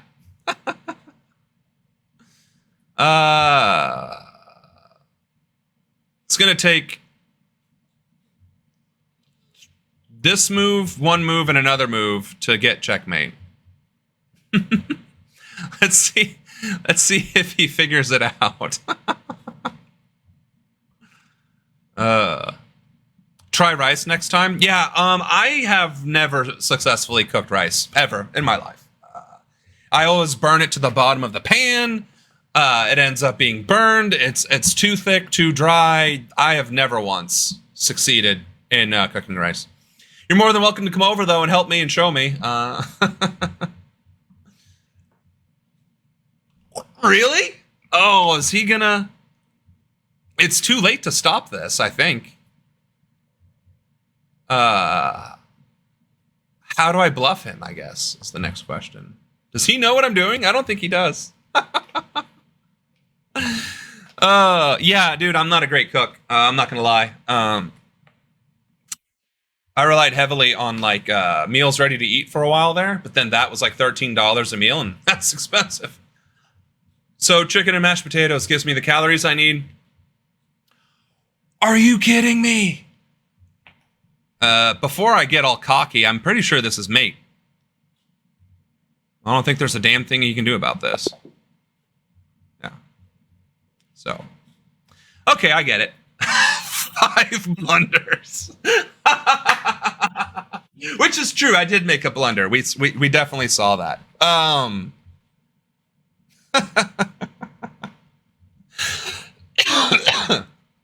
I'm definitely. I mean, I think if I were to really play and really try and really think about it, I'd probably be around 1,000, maybe 1,200 at best on a good day. But like, if I actually looked up the ELO rankings, it's logarithmic, right? Or is it parabolic? No, it's logarithmic, not parabolic, right? So if it's logarithmic, that means it's really easy to get into the thousands. And then once you start getting into the upper thousands and the twos, that's when it starts teetering off. And I know that there are good players in chess, and I know I am not them. I do not study this game. I do not know the gambits or the openings or on. You know why I open up with chess or with the knight to there and to there? Because it's fun. You want to know why I play around with the knight until I lose it? Because it's fun. I think ahead a little bit, but that wasn't like this grandmaster. In 17 moves, I know I'm going to get checkmate. And I wasn't even confident I would have gotten checkmate there. So I'd say on a good day, I'm at 1,200. On a good day. And if if it's a curve like that. But playing against, beginner levels, I'd like to think I'm more intermediate than beginner, but it is what it is. But it is 8 o'clock. That's a 4-hour stream, folks. We did good. We made it through 4 hours. I think that's my throat's still somewhat intact. Yeah, Fischer's the only American world champion, right? Everybody else is well, actually, wait. I thought oh, now I don't remember his name. The Asian guy. Top chess players world.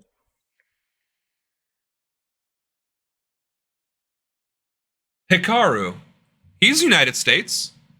Hikaru Nakamura was born in 1987 in Japan. He moved to the United States when he was just 2 years old. So, America! America! And then, let's see, Fabiano Caruana, he's United States. Wesley So, United States. Lenier Dominguez Perez, also United States. Ding Liren dropped a lot after his loss. That's unfortunate. Levon Aronian, also American. So we have quite a few people in the top 25. Oh, wait, you said American world champion. Wow, that's unfortunate. Are you telling me that I'd lose in a chess match against Andrew Tate of all people? That's...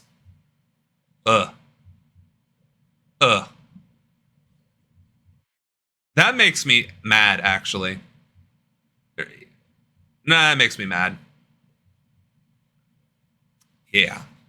But the other reason why is because I see the background's getting a little fuzzy. I'm being sucked back into the Matrix.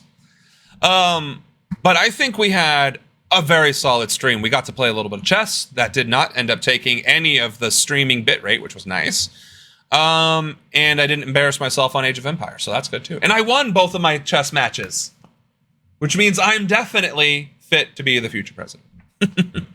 So, on that note, everybody, thanks for coming along. Thanks for joining the stream.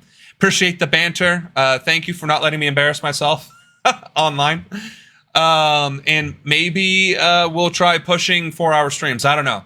It's really going to depend on how I feel. By that, I mean my throat and how hungry I am.